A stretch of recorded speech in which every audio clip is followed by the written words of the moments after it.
Chapter 478. Amidst a forest on the island, Princess Zhonglu sat cross-legged on a thin straw mat. A small incense burner was placed next to her, from which a wisp of green smoke was drifting out, driving away all the mosquitoes in the surroundings. Peppermint and Angelica were carefully kneeling next to Princess Zhonglu, looking curiously at Ma Yi, who sat cross-legged in front of them. Ma Yi was clad in an ordinary green Taoist robe, and he looked just like any ordinary cultivator that could be found everywhere in the world of cultivators. He even carried a scabbard on his back, in which there was a lower-grade flying sword of poor quality.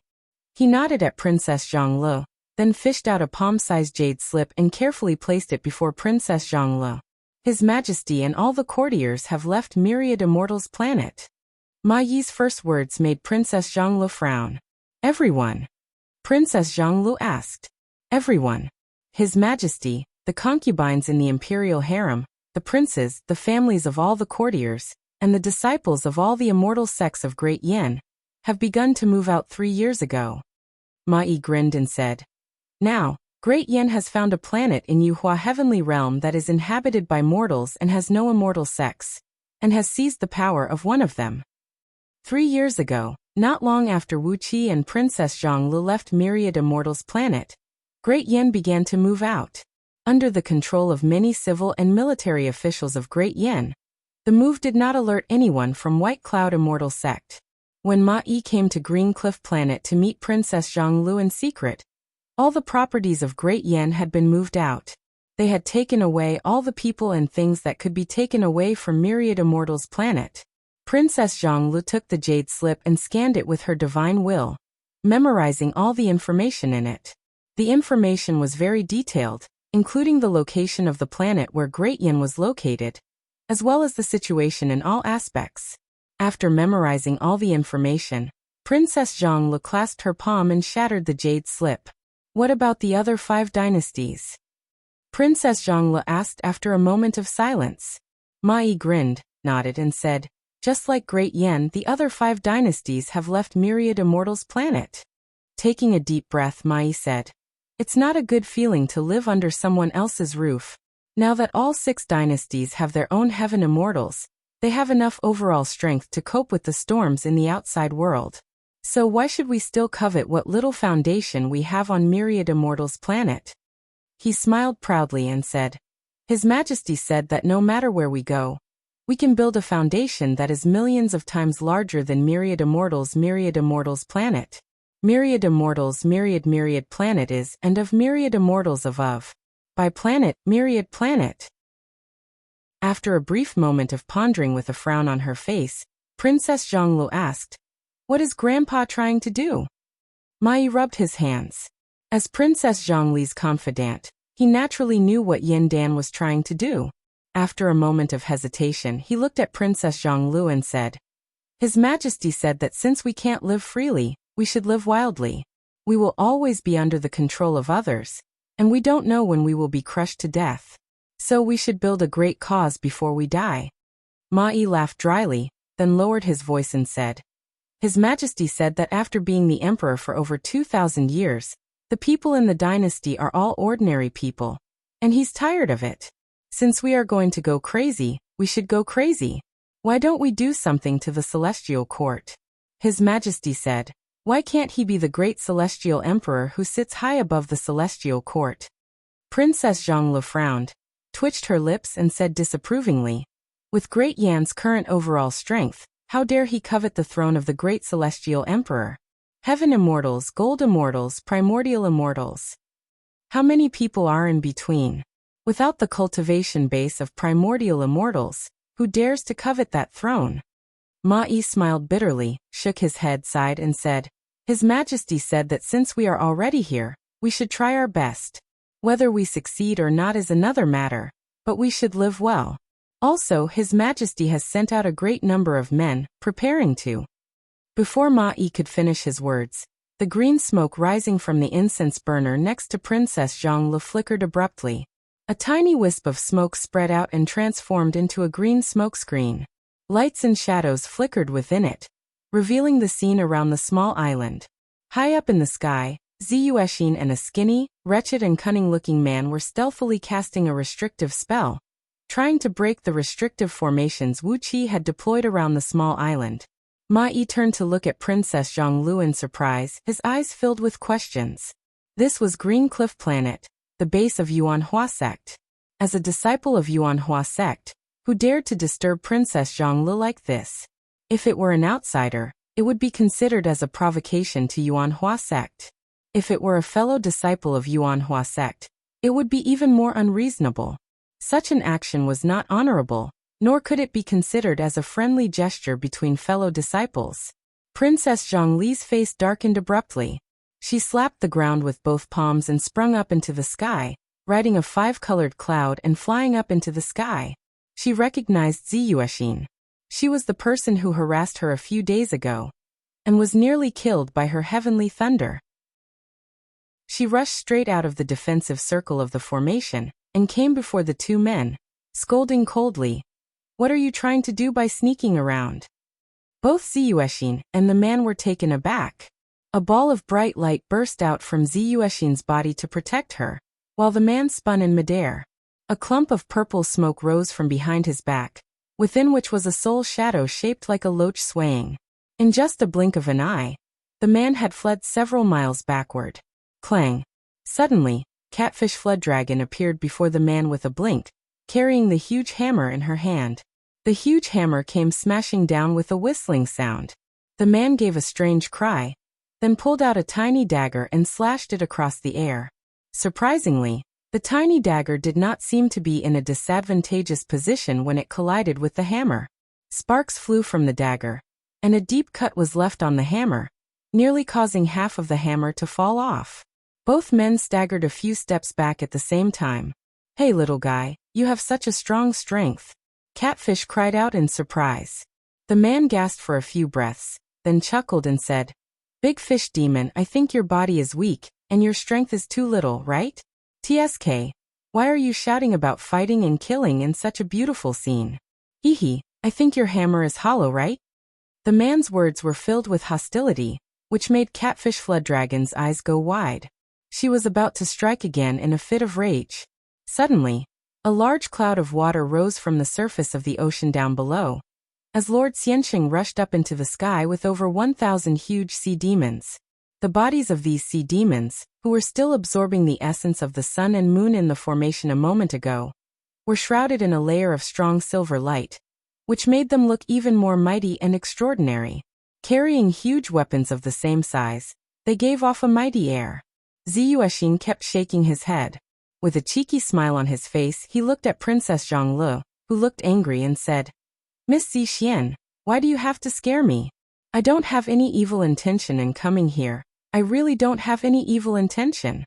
We met a few days ago, and I can't forget you, Miss Zixian. I'm always thinking about you." Upon hearing Ziyuexin's words, Princess Zhongli's face turned even stiffer and colder, as if a layer of frost could be scraped off her face. "Who are you? How dare you keep thinking about me?" she asked coldly. She pointed her finger out, and a 5-colored cloud flickered on her fingertip. Princess Zhonglu was going to summon the heavenly thunder to beat Ziyuexin into a daze, just like what she did that day. Right at this critical moment, an immortal pressure suddenly pressed down from the sky, and Patriarch Yuanhua's voice was heard coming from a very far distance. "Zixian, I've decided that you will marry Yuexin. This is a good fate, and you must not miss it. In the future, your child will be the next sect leader of Yuanhua sect. It's decided.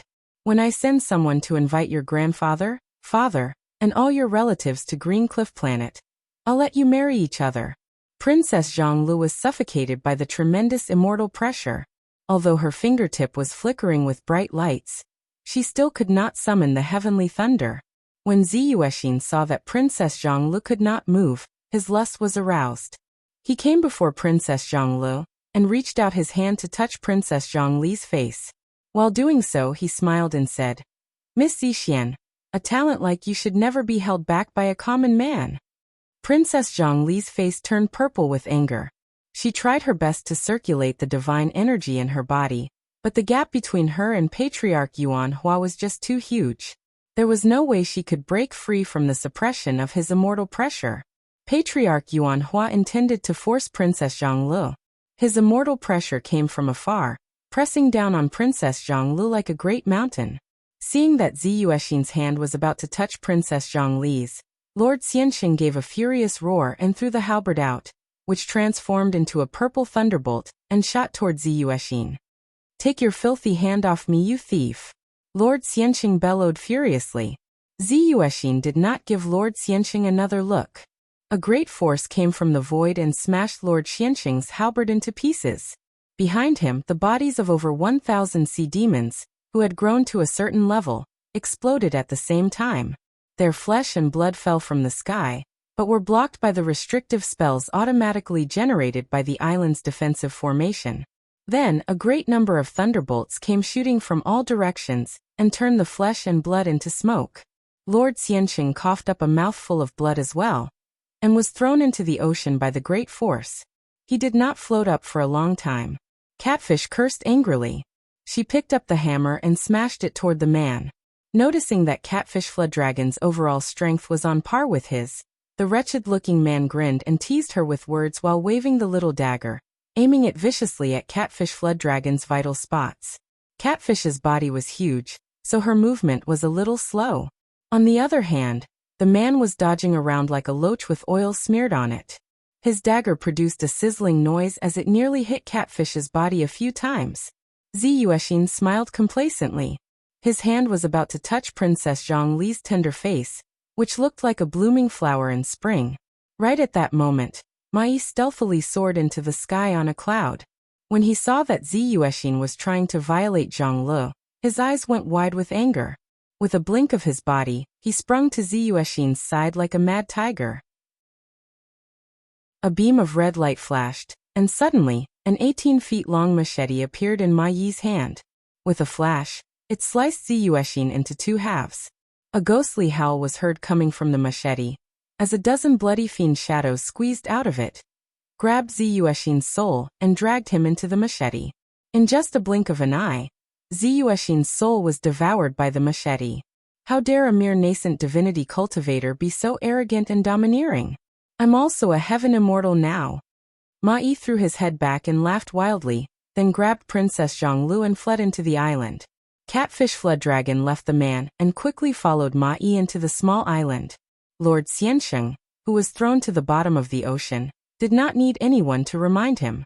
When he saw Ziyuexin was killed, he quickly plunged into the island through the channel Wuxia had specially prepared for him. Exina. A miserable howl rang out in the void, as Patriarch Yuan Hua suddenly appeared out of nowhere, his body glinting with a strong blood-red light.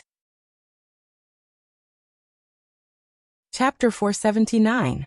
Feeling the wounds on his body, Wuxia smiled happily. Every time he passed by a city on the prairie, a fiend shadow would flash out of his body. The celestial fiend puppet casually transformed into the appearance of a mortal, walking slowly towards the city together with Wuxia. As an elite of scouting office, Yan Bugui did not need to do anything to stir up his emotions. His tears rolled down his face, just a little bit slower than Wuqia's. Elder Brother Wu, I didn't expect that we would meet again here alive. Where have you been all these days? When Patriarch Yuan Hua personally picked up the cudgel and smashed the warmth in Wuqia's heart, the part of Wu Wang's experience and knowledge that had fused with Wuqia's soul was finally awakened. The part of Wu Wang's soul was no longer Wuqia's appendage, but had truly become a part of Wuqia. Wuqia and Yan Bugui hugged each other and wept bitterly. The ox cart had slowly come to a stop, and the youths leaped down from the pile of hay, looking curiously at Wuqia. There was no distinction between good and evil, no justice and evil, no mercy and compassion, no tender affection. It was just a plain truth. The strong would win, and the weak would be like those people killed by Wuqia. Even their bones could be used to beat drums. With the overall strength, Supremacy 3 Flame could slaughter Miao Ihu and the other officers and soldiers of Yu Dynasty, exchanging their heads for bloody contribution points, spirit herbs, and immortal items. With the overall strength, Feng Qingya could openly lead an army to commit treachery and wait quietly outside Myriad Herbs Hall, waiting for the last lucky man to appear. While walking forward in a daze, Wu Qi suddenly recalled Wu Wang's words. In the end, Wu Qi was just a young man who was in his early 20s. Even though he had killed countless people, he was still full of longing and hope for the world. If anyone showed him even the slightest bit of kindness, he would respond enthusiastically. Therefore, he was filled with admiration for Patriarch Jiang Yun, and he was filled with gratitude for Patriarch Yuan Hua. Apart from these celestial fiend puppets, Wu Qi also left one in He City to protect, or rather, to keep an eye on Lao Ai. The entire Euphoria Heavenly Palace was handed over to Lao Ai, and that celestial fiend puppet could serve as the liaison between Lao Ai and Wu Qi. Even with Lao Ai's oath, Wu Qi was still worried about Lao Ai. It was always good to keep an eye on him. There are no wild beasts that are willing to provoke a fierce tiger in the forest, because ferocious tigers were cruel and vicious. If you provoked them, they would kill you. Therefore, the ferocious tigers could roar proudly in the mountains and forests. That was the prestige of generations of ferocious tigers smeared with blood. It was the same for human beings. Human society was like a mountain, and every single person was like a beast in the forest. If you don't want to be eaten, you have to be a fierce tiger in this forest. With the overall strength, Feng Qinggu could do whatever she wanted without any scruples. Even if Wu Qi was just an innocent passerby, she could still order him to be killed. Yan Bugui grabbed Wu Qi's hand and pulled him into the village. Wu Qi stared blankly at him, blinked his eyes, and turned to look around. It was a sunny day, and it was not the middle of the night, and he did not see any ghosts. Obviously, the young man running toward him was the leader of Great Yan's scouting office, Yan Bugui, an imperial relative of Great Yan. This was a dark forest where the strong preyed on the weak. Here, there was only one kind of people who could survive: heartless people. Step by step, Wu Qi walked forward with his eyes narrowed and a smile on his face. Zixian, it will take me over 3 years to get back to Green Cliff Planet. Daoist Qi and Daoist Min are dead, and their soul jade slips are broken. Patriarch Yuan Hua will definitely kill you as soon as possible. Wu Qi walked forward step by step, his blood dripping to the ground. He murmured to himself, I can't make it back in time. You can only rely on yourself. If you can escape, I'll kill Patriarch Yuan Hua to avenge you. You can't escape, and if anything happens to you, I'll definitely wipe out everyone in Yuan Hua sect. Thank you, Patriarch Yuan Hua. Wu Qi chuckled. On this Pangu continent, the strongest would win. On Pangu continent, Wu Qi was walking step by step across a boundless grassland. Wu Qi rushed before Wu Qi and gave him a tight hug, then brought his mouth close to Wu Qi's ear and whispered, I'm Hu Bugui now, the Hu Bugui whose hometown was destroyed by the flood, and who came here to settle down. Our village is called Little Leaf Village. 2 years ago, it was destroyed by the flood, and all the people in the village were killed. Remember, Little Leaf Village is located 4,000 miles northwest of Zhongning City, in the valley of Leaf Mountain. I've been here for over a month. Wu Qi brought his mouth close to Yan Bugui's ear and whispered, Apart from you, who else is there? There happened to be a village on the side of the road. The pain on Wu Qi's chest and shoulder was very severe. He took a deep breath and gave the village a glance, then continued walking forward. Right at this moment, an ox cart came along the dirt road that led to the village, dragging a cart full of straw. A few burly young men were seen sitting on top of the tall pile of straw, talking and laughing. This grassland was the territory of Zhong Province.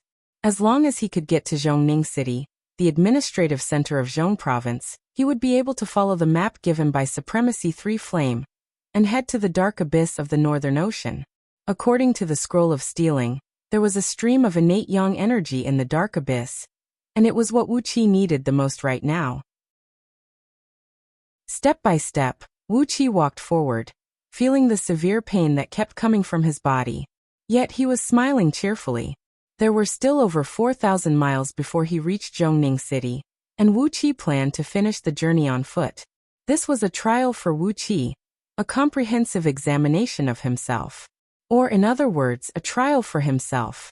With one arm dangling from his shoulder, swaying like a broken hemp rope, Wu Qi murmured under his breath, Patriarch Jiang Yun, don't let me down. If you obey Patriarch Yuan Hua's order, holding Great Yan's imperial clan hostage to force Zixian to marry you. Then there will be no White Cloud immortal sect under the heaven. I'll kill every single one of your clan members." Yan Bugui lowered his voice and cried. "His Excellency Su Qin is personally commanding the army, and he is the one who found out the information about Little Leaf Village. The first batch of scouting office that infiltrated Pangu continent consisted of 1,000 men. Damn it, the travel fee to come here is too expensive." Wu Qi turned to look at those young men, and he was struck dumb instantly. In addition, Reverend Li Yang would be visiting in He City in a few years, seizing the foundation of this land of 1 million miles in circumference. Wu Qi did not plan to spare Reverend Li Yang easily. Even though he knew the map of the dark abyss of the Northern Ocean, there were still many things that he urgently needed from Reverend Li Yang. Therefore, the two celestial fiend puppets who served Taoist Yunzong had to stay in Greenwood Mountain. There was no mercy, no tenderness, no justice, and no kindness. Anxiety was torturing Wu Qi's heart. He was worried about Princess Zhongli's current situation, whether Great Yan would be implicated, and whether his good friends, such as Lu Chengfeng, would be in danger because of this incident. He suddenly realized that he already had too many concerns. In this world he had too many things that he couldn't let go. Now that he had picked them up, he could not let them go. Therefore Wu Qi's heart was throbbing with pain, as if it was being burned by a raging flame. Step by step, Wu Qi walked past one city after another, and then one village after another. The young man blinked his eyes rapidly as he ran towards Wu Qi. The wound on his chest had been slightly treated, and the broken bones and muscles had been regenerated. However, Wu Qi did not pay any attention to the rest. His chest was a mess, with dirty blood dripping down one drop at a time. He did not deal with the broken arm. Instead, Wu Qi just wrapped a dirty white cloth around his shoulder, then continued walking forward with a swaying gait. With the overall strength, Reverend San Lu could force Hidden Heart to move out of the temple where he had lived for several hundred years. Gradually, the staggering pace became stable. Wu Qi's steps became as precise as if they were measured by a ruler. Each step was of the same size, and he walked straight towards Zhongning City in a straight line. Each step was firm, as if each step was going to leave a deep mark on the surface of Pangu continent. Among the young men on the haystack, a particularly burly young man sprung up abruptly, somersaulting and landing on the ground. Laughing out loud, he rushed towards Wu Qi and said, "Wu, elder brother Wu, why are you here? Heaven bless me, you have escaped from the flood as well. How did you get yourself wounded like this? I won't let the people around me fall into such a dangerous situation again. Zhang Lu is the woman I love, and I won't let anyone have the courage to covet her, and everything around me." Wu Qi stuck out his chest. Vaguely, when he walked, he looked like Wu Wang. With the overall strength, Patriarch Muji and Arhut Wrath could invade in He City and make this piece of land belong to the immortal sect. "I love this damned world." Looking at the sky, Wu Qi suddenly laughed and said, "I love this damned world." But what made him feel worse was not the wounds, but Wu Qi's heart. Taoist Qi had been ordered to kill him for the innate divine ability inherited from Princess Zhongli's bloodline, which could turn something rotten into something magical. The blatant act of seizing by force had once again brought Wu Qi face to face with the real world of immortal cultivators. He had left the energy-rotting ghost mushroom and bone-rotting and corpse worms to the celestial fiend puppet. Wu Qi was preparing to give Reverend Li Yang a surprise. As long as he was here, the surprise would definitely appear. "Master." Wu Qi repeated Wu Wang's name under his breath, carefully recalling every word Wu Wang had told him. With the overall strength, Patriarch Greenheart and the others could kill and loot at will in Qingsu Immortal Pass, and even set up unspoken rules to distribute the loot. The wounds on his body were very painful. After traveling for over 2 months, Wu Qi finally saw the lofty city wall of Zhongning City on the horizon ahead of him. With the overall strength, Wu Qi could plot against Euphoria Heavenly Palace, and seize their foundation in He City. After a long while Wu Qi nodded and said, "It's true, I really love this place. In the world of immortals, the strongest would win." Along the way, Wu Qi had released all his celestial fiend puppets to these cities. The only instruction he gave these celestial fiend puppets was to survive in these cities, and develop their overall strength and power. They could do whatever they wanted, as long as they kept developing themselves and waiting for Wu Qi's call. Wu Qi squeezed his eyes, and suddenly tears rolled down his cheeks. He hugged Yan Bugui with one arm and cried out, "Brother Bugui, I finally get to see you again. Boo-hoo, why did you come here? In my heart, I really miss all of you." Chapter 480. The village was really small, surrounded by pastures and farmlands. On both sides of a dirt road that was less than half a mile long, there were some randomly built wooden houses and thatched cottages. These were the only buildings in the village. Looking into the distance from the spacious spaces between the houses, there were some houses and barns scattered around the pastures and farmlands. However, the heart of the village was the less than 200 houses on both sides of the dirt road. Wu Qi followed Yan Bugui on the muddy road. When he was walking slowly along the road alone, he didn't notice the wind and rain outside. No matter if it was a puddle of sewage or mud, cow dung or dog poop, he would step on it. But now Wu Qi noticed the mud on the dirt road, and felt that walking on the mud with his bare feet was not a good feeling. A flock of hens, led by a rooster, slowly walked over from the other side of the road. The crown-crowned rooster raised its head proudly, like a human monarch patrolling its territory.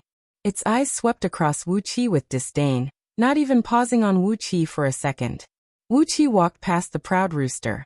Two hens clucked and flapped their wings as they ran past him.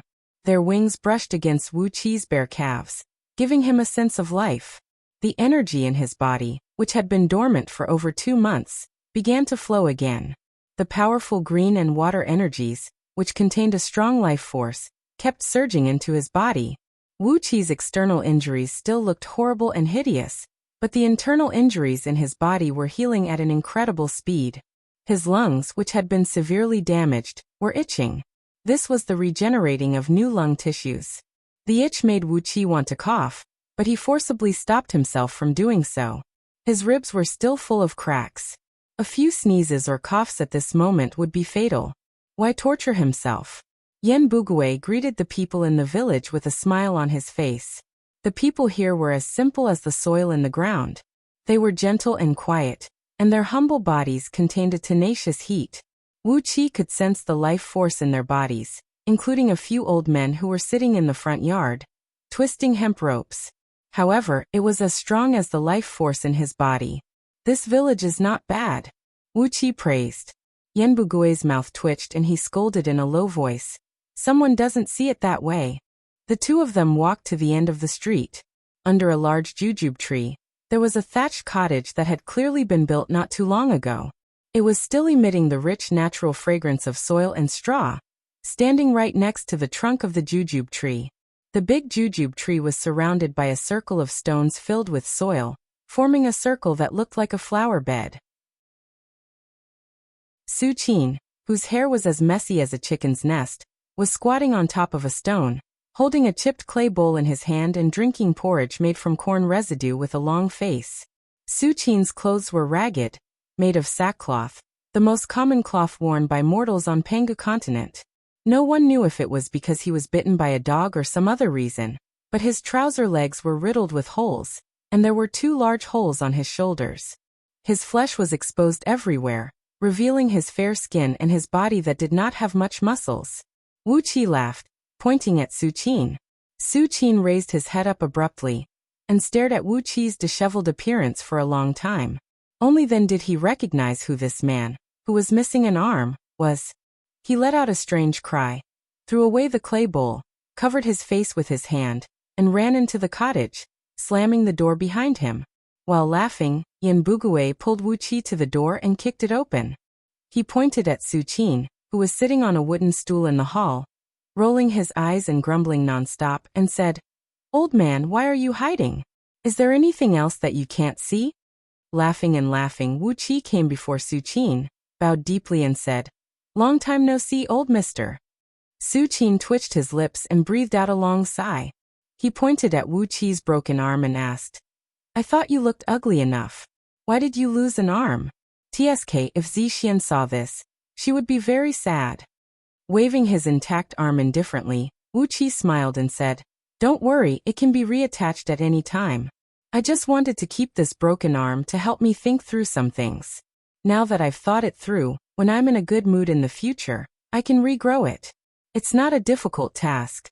Sitting on a wooden stool next to Su Qin, Wuxia began to tell Su Qin everything that had happened to him during this period of time. He told him everything, including how Yuan Hua sect was plotting against him, how they were coveting Princess Zhonglu, and the property he had acquired in He City. Su Qin frowned. Su Qin frowned. He pondered for a long time before gently clapping his left hand. A whirlwind suddenly emerged from the ground, from which came a short young man. He dropped to one knee respectfully before Su Qin and said, "Greetings, Prime Minister." Su Qin waved his hand and said coolly, "Go back and inform His Majesty about the changes in Yuan Hua sect. If Princess Zhonglu is fine, help her leave Green Cliff Planet. If Princess Zhonglu has been harmed by them, ask the few old fellows who stayed there to think about how to wipe out Yuan Hua sect for revenge." The short young man answered. With a spin, he transformed into a whirlwind and sped away. Patting his ragged pants, Su Qin turned to Wuxia with a dry smile and said, "It's done. Just like what you thought, it's meaningless to send this news back. It will take me over 3 years to go back, and everything will be settled by then. But at least, we have to make this move." Wuxia nodded and said, "With a few old misters there, I can be at ease." Although his words sounded nice, Wuxia kept staring at Su Qin with a pair of shifty eyes, sizing up the holes on Su Qin's clothes from top to bottom. Su Qin's face turned blue with anger. He twitched his mouth and turned his head away, ignoring Wuxia. Wuxia refused to let Su Qin off the hook. Intentionally or unintentionally, he kept asking Su Qin how he ended up like this. But Su Qin just clenched his teeth and refused to answer. How could he explain to Wuxia? Yan Bugui was amused by the scene, and quickly told Wuxia about Su Qin's embarrassing story. Su Qin was the chief commander of the 1,000 elites Great Yan sent to infiltrate Pangu continent. When Wuxia and Princess Zhonglu left Myriad Immortals planet to reinforce Yuan Hua sect on Green Cliff planet, Su Qin had already set off for Pangu continent with Yan Bugui and the others. This was the first step of Great Yan dynasty's conquest, and they were the vanguard scouts of Great Yan dynasty's invasion. In order to cooperate with this operation, Yan Bugui and the other elites of Scouting Office had taken the initiative to disperse the beast souls they had fused with since they were young, and abolish the internal energy cultivation technique they had been cultivating since they were young. They only relied on mystic medicines to preserve their strong muscles and bones, as well as the strength they had tempered. Su Qin had transcended his heavenly tribulation and attained the cultivation base of Heaven Immortal. After he arrived at Pangu continent with 1,000 elites, he immediately gathered information and found all kinds of excuses to spread Yan Bugui and the others to various cities and villages in Zhong province. For example, Yan Bugui had taken the identity of a refugee from a small village that had been completely destroyed by a flood, and had taken root in this peaceful village. But Su Qin was unlucky. He had used a mystic technique to suppress all his strength, and was now no different from an ordinary old man. Originally, Su Qin thought it would be easy for him to make a living on Pangu continent with all the talents and knowledge he had, and he was a talented person who could support the entire world. Therefore, he could travel around, instructing Yan Bugui and the others in their spying work, and gathering all kinds of information at the same time. Mingling in the streets was the best way to find all kinds of sources of information. Therefore, Su Qin disguised himself according to his over 2,000 years of life experience. For the first time, he disguised himself as a teacher, preparing to teach in a city in Zhong province. Little did he know that Du did not have the occupation of a teacher at all. The sons of the wealthy and noble clans were taught all kinds of knowledge by the great oracles of the Directorate of Celestials. But how could ordinary people have the time to learn those complicated scripts? After suffering a heavy blow, Su Qin disguised himself as a traveling physician for the second time. He was a peerless genius, and he had a very strong attainment in the field of medicine. So he could even do things like open abdomen and dissection. But the people on Pangu continent never knew what a traveling physician was. If they were sick, the oracles of the Directorate of Celestials would give them medicine, and there was no need for an unlicensed traveling physician like him. Therefore, Su Qin clenched his teeth and picked up a bamboo pole, hanging the pretense of being an ironclad fortune-teller, and prepared to deceive the ordinary people with his glib tongue to earn some money. However, the business of fortune-telling was also monopolized by the Directorate of Celestials. Su Qin was nearly caught by the great oracles of the Directorate of Celestials in Zhongning City. Fortunately, he was fast enough to slip out of the city. Is there a fourth time? Upon hearing Su Qin's embarrassing story, Wuxia laughed so hard that his stomach hurt. He quickly asked Su Qin about what happened these days. Su Qin breathed out a long sigh, then turned to Wuxia with a sad face and said, "The fourth time was the day before yesterday. I disguised myself as a traveling Taoist, and found a few rich children with good innate talents near Zhongning City. I wanted to take them as my disciples, and settle down in their homes. But..." Su Qin clenched his jaw and said, "When the people on Pangu continent heard that I'm an immortal, they immediately reported it to the government of Dayu. In order to catch me, who might be an immortal cultivator, they sent an army of 8,000 soldiers to besiege me." That's an army of 8,000 soldiers. Don't they have to spend money to eat and drink? Wuxia looked at Su Qin with a pitying look. The smile in his eyes was so obvious that anyone could see it. Wuxia breathed out a long sigh and said, "Pangu continent is completely different from outer heavenly realms. Immortal cultivators rarely enter the cities, as they would be killed by the soldiers of Yu dynasty. It is not that easy to take root on Pangu continent." With a flip of his palm, Wuxia produced a dozen drops of Ganoderma immortal spirit liquid, wrapped them in xianbing, and gave them to Su Qin. "Old mister, this is the essence of the spirit liquid left behind by a Ganoderma immortal after he failed his tribulation. Every drop can save a life." After a brief moment of pondering, Wuxia suddenly slapped his thigh and said with a smile, "If you are talking about sneaking into Pangu continent, I do have a good plan. And He City will come in handy." Su Qin raised his brows, smiled knowingly, and said, "Are you planning to use He City as a stepping stone?"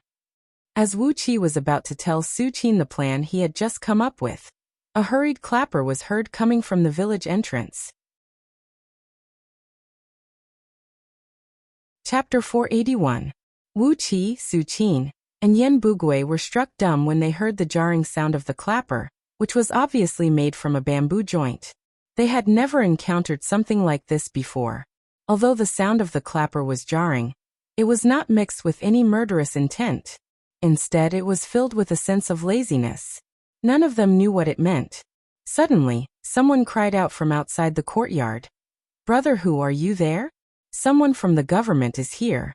Quickly gather at the entrance of the village." Wuxia turned to look at Su Qin. Su Qin waved his hand and said, "I'm not going. I'm an old homeless man whom Brother Hu Bugui picked up in the wilderness. I'm seriously ill and have yet to fully recover. How could I have the time to meet the government?" Shaking his head, Su Qin twitched his lips and said with a lingering fear, "This Pangu continent is too strange. I've had a few encounters with the government, and each time, I was chopped down by a sword. I don't want to see them again." Shaking his head, Wuxia rose to his feet and followed Yan Bugui out of the courtyard. As his fake nascent soul was shattered by the primordial gold talisman, as long as he retracted his aura, no one would be able to tell that he was an immortal cultivator. At most, they would think that he was an unlucky and seriously wounded patient. Yan Bugui was even more straightforward. His beast soul had been released, and all his internal energy had been destroyed, leaving him with only a handful of physical strength. Therefore, he did not have to worry about anything else. Both men hurried to the entrance of the village, where several hundred villagers had already gathered under a large locust tree. An officer clad in a bronze armor, followed by a dozen soldiers, was standing on top of a boulder together with a low-ranking official, who wore a green hat and a green robe, looking down at the villagers condescendingly. Next to the boulder, an official clad in a green robe and a small hat was feebly knocking on a bamboo clapper, producing a jarring noise that hurt people's ears. After a while, when he saw that no one else came out from the village, the officer gave the low-ranking official a look. The green-clothed official smiled and bowed to the military officer. He puffed out his chest and called out to the villagers below, "My fellow villagers, it's good news. The punishment court of Zhong province is looking for more soldiers, and this time, our village has been allocated 10 soldiers. The villagers were in an uproar, and the eyes of some of the young people immediately lit up. The green-clothed official said with a smile, "Everyone knows that the punishment court's punishment army is a good job. Their salary is much better than those combat soldiers in the military court, and their food and drinks are all top-notch. Each of these 10 soldiers will be given a large ingot of silver as a settlement allowance." There are only 10 places. Yen Bugui quickly gave Wuxia a look and asked in a low voice, "Is the punishment court recruiting soldiers because of that matter?" Wuxia nodded his head, implying that Yen Bugui had guessed the cause of the matter. Just now, when Wuxia told Su Qin about his experience in the past few days, he mentioned the Union of Myriad Immortals, and the bounty offered by the Union of Myriad Immortals to kill several punishment armies sent by the punishment court in Zhong province. Supremacy 3 Flame alone had killed nearly 2,000 punishment army soldiers, and together with the soldiers from the other squads, the punishment court of Zhong province would need at least 10,000 soldiers to replenish their army. If each village had a quota of 10 soldiers, it meant that they would be recruiting soldiers from over 1,000 villages at the same time. Looking at the commotion in the crowd, the green-clothed official smiled again and said, "Everyone, you have to know that joining the punishment army is a great opportunity for you to reach the sky in a single bound. You will be able to cultivate the body tempering techniques secretly passed down in the army, and if you can achieve some success in your cultivation base, it goes without saying that you will be able to strengthen your body. When you retire from the army and return to the village, TSK, the village will surely prosper. If you make a meritorious service and get promoted to a general, perhaps one of you will be conferred the title of Marquis in the future, and you will have the status of a Marquis for generations to come." The green-clothed official was eloquent, as he kept exaggerating the benefits of joining the punishment army. Suddenly, the crowd parted, and several dozens of young men from the villages rushed out at the same time. "Your Excellency, we are willing to join the punishment army." Wuqi frowned slightly. At the same time, Su Qin's voice came into his and Yen Bugui's ears. "Bugui, go. Join the punishment army." Without hesitation, Yen Bugui stretched out both arms and parted the villagers in front of him. "Your Excellencies, I Hu Bugui, am also willing to join the punishment army. My family is ruined, and I have nothing but strength. I'm willing to fight for a better future." The officer nodded satisfyingly. His sharp gaze swept across Yen Bugui and those young men. Then he pointed his finger at Yen Bugui, who was the strongest among them, and whose muscles could be clearly seen. "This man, you are Hu Bugui, am I right? Come, find a rock and lift it up." Yen Bugui tied the hemp rope tied around his waist, then strode over to a 6-foot square rock that weighed approximately several thousand kilograms under a large locust tree. He bent down, gripped the edges of the rock tightly with both hands, and gave a loud roar. His face turned purplish-red from the exertion. A series of cracking noises came from the joints of his body. The ground slightly shook, and the huge rock was lifted up by Yen Bugui.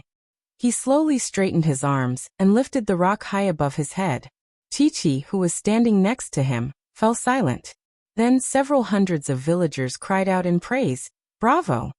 Wuqi turned to look at those villagers with a smile on his face.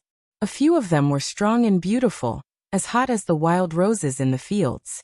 Their gazes were fixed on Yen Bugui's body like flames. All of a sudden one of the girls shouted, "Brother Hu, good job. Wow, you have such great strength." Yen Bugui laughed as he walked around with the rock in his hand, then threw it forcefully to the ground. A loud boom rang out as the rock smashed into the ground, creating a huge pit about 1 foot deep, and sending mud flying over 10 feet away. The officer clapped his hands and said with a smile, "Good, good. You are Hu Bugui, right? Good. With this innate divine strength, you will have a bright future in the future. Wonderful. I never thought I could find a brave man like you today." Without needing to say anything, the officer made the decision on the spot. Yen Bugui was now one of the new recruits of the punishment army. On the spot, a fist-sized silver ingot was given to Yen Bugui as a reward.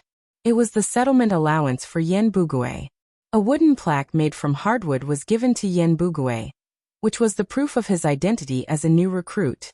The officer told Yen Bugui frankly that he would bring the wooden plaque to the neighboring village, Wanhu village, and meet up with the new recruits from the other villages. Then they would rush to the punishment court of Zhongning City and report for duty. In other words, Yen Bugui still had 3 days to deal with his personal affairs. In fact, there was nothing much for him to deal with in this village. In front of so many villagers, Yen Bugui handed over the settlement allowance to the village chief of this village, asking him to take care of his house and farmlands during the period of his enlistment in the army. The house was painstakingly built by Yen Bugui over the past few days, and the fields were also painstakingly cultivated by him. He was a homeless refugee whose village had been destroyed, and he had no relatives at home, so this arrangement was reasonable. The village chief gladly agreed to Yen Bugui's request. Wasn't it just to clean up the house and not let the farmlands be left empty?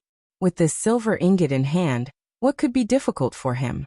The manpower of the village was worthless, and this silver ingot was more than enough for the villagers to take good care of Yen Bugui's house and farmlands for 10 years. Laughter and cheers could be heard coming from the entrance of the village.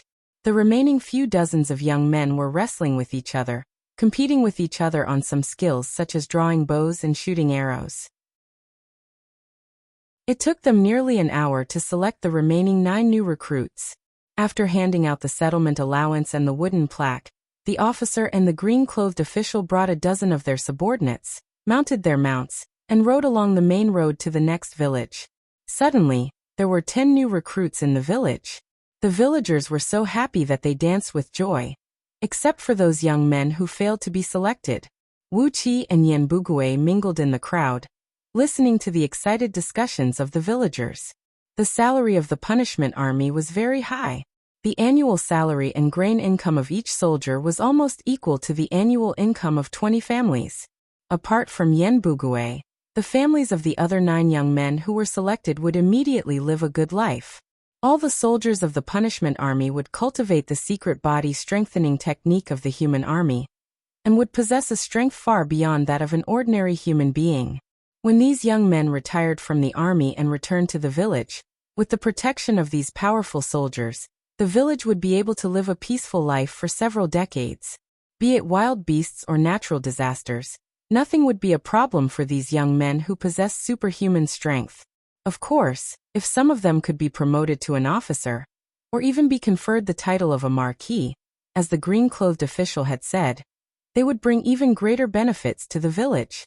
Perhaps this small village, where most of the villagers were related to each other, could develop into a small town like the village of 10,000 households, with a population of several tens of thousands of people living together. The white-haired old village chief had already begun to excitedly recall the time when his grandfather was still alive, when the village once recruited new recruits. That time, it was unknown where the central state had sent troops, but a small village had provided 50 new soldiers at once.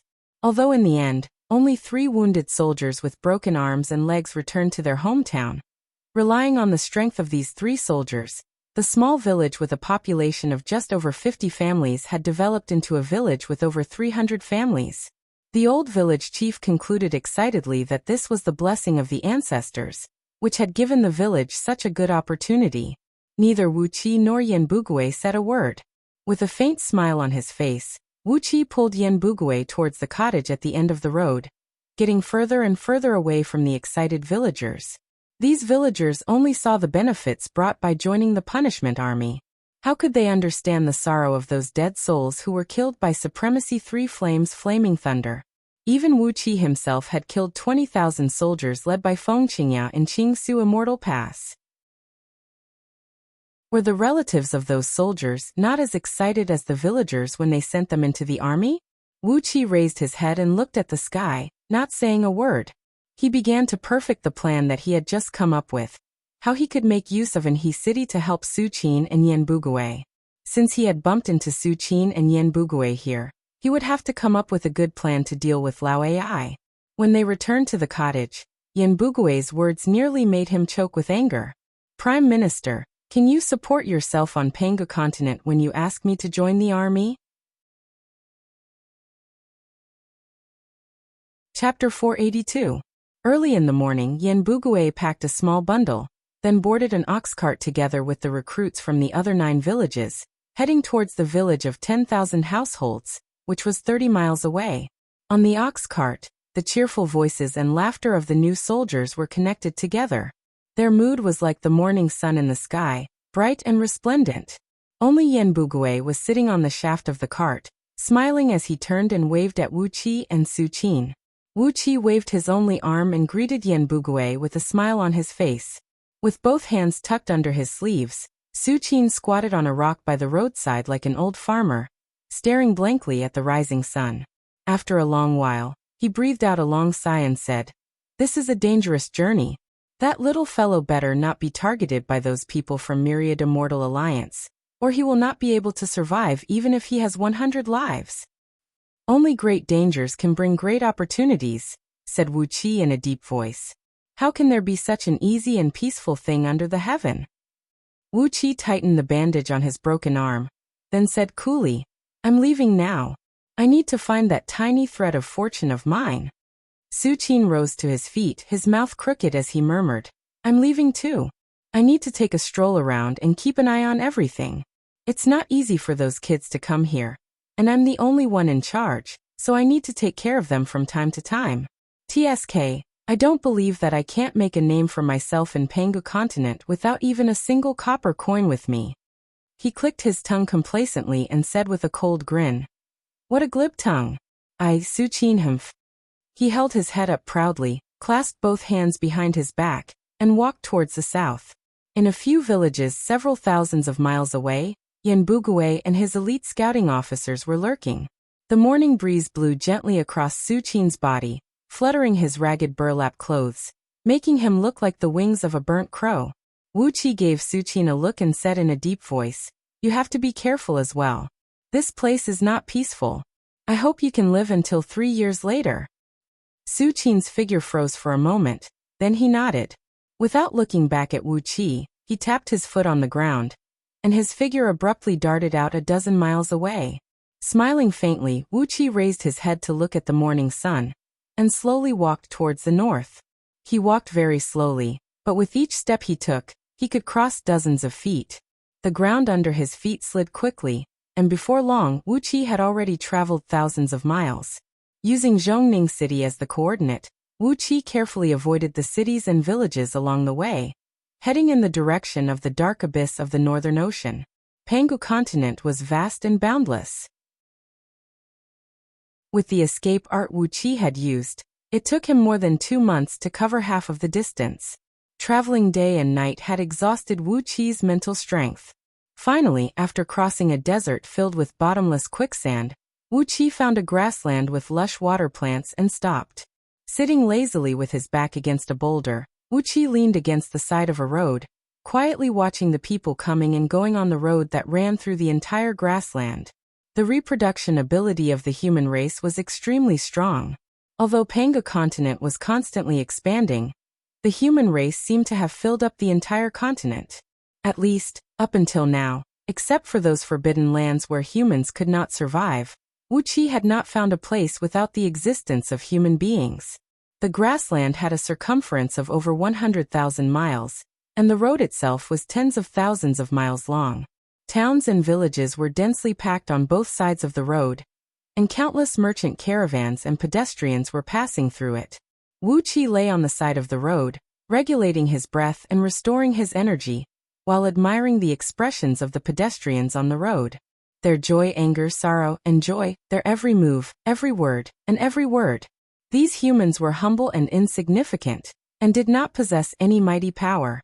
But they were thriving and expanding their people on this magical land. From these people, Wuqi sensed an enormous life force that faintly merged with the Tao of heaven and earth.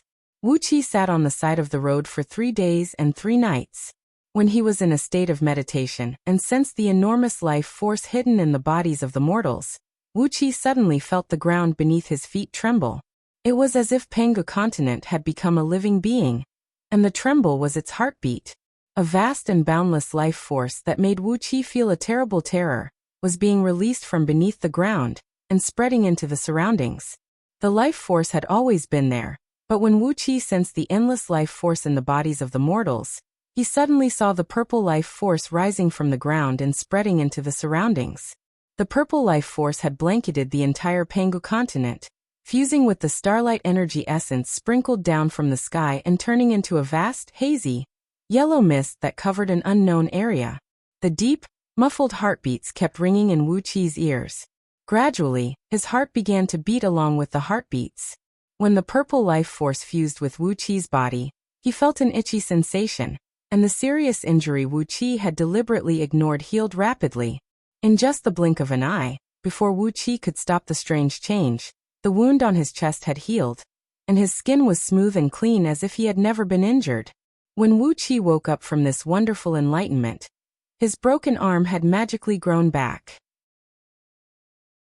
Now only the part below the elbow had not recovered, and half of his arm had grown back from the elbow to the shoulder in just a few breaths of time.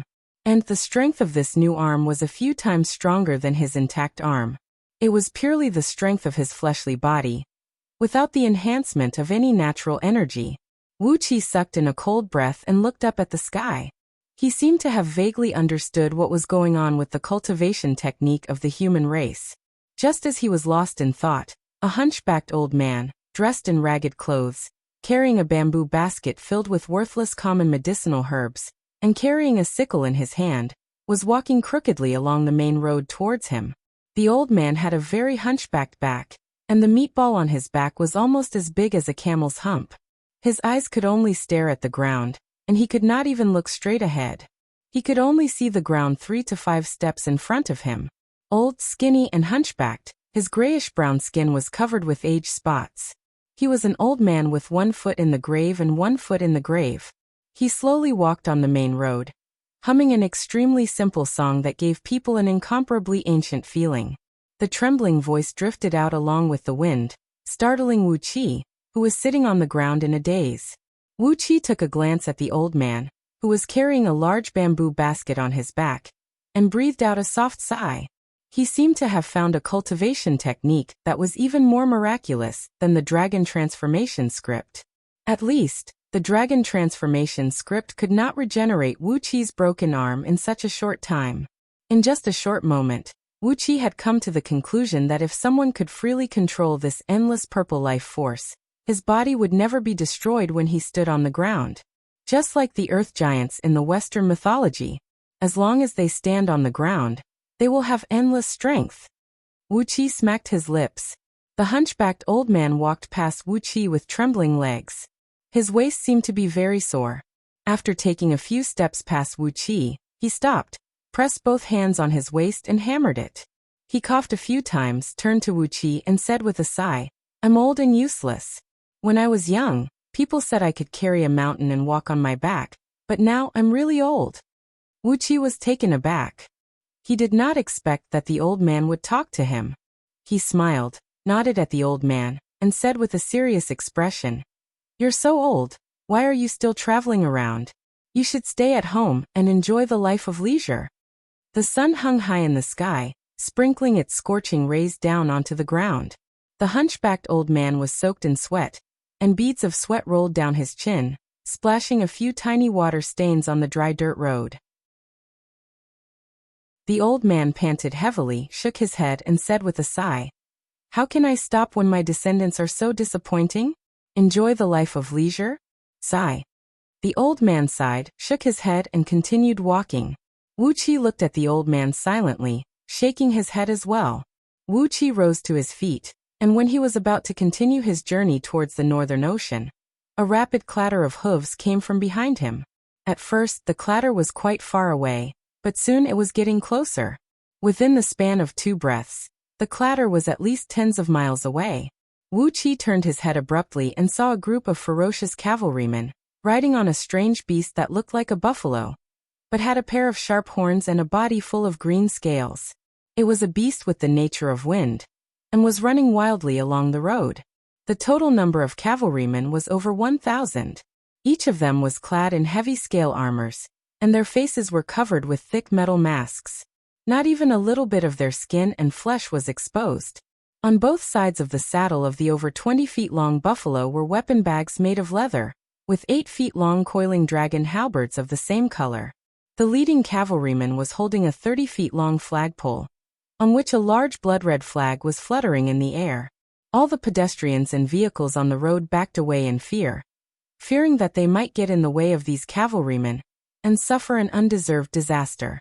However, the hunchbacked old man had poor eyesight, and it seemed that he had some problems with his hearing as well. He turned his head and looked around blankly, but could not find anything wrong.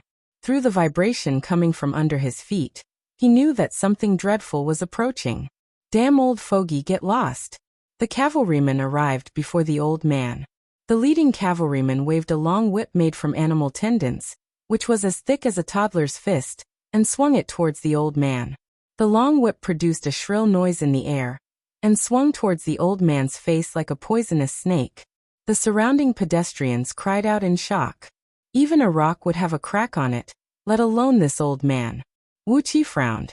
His body swayed and darted towards the old man, leaving a few afterimages in the air. He grabbed the old man's waistband with one hand, pulled him up, and rolled away from the road. The snake-like whip brushed past Wuxia's body, shredding the burlap cloth on his shoulder. You dodged pretty fast. The leading cavalryman snorted in a deep voice. He did not stop pestering Wuxia, but continued to lead the cavalryman and keep running. Wuxia held the old man in his arms and rolled to the side of the road, shaking his head in embarrassment.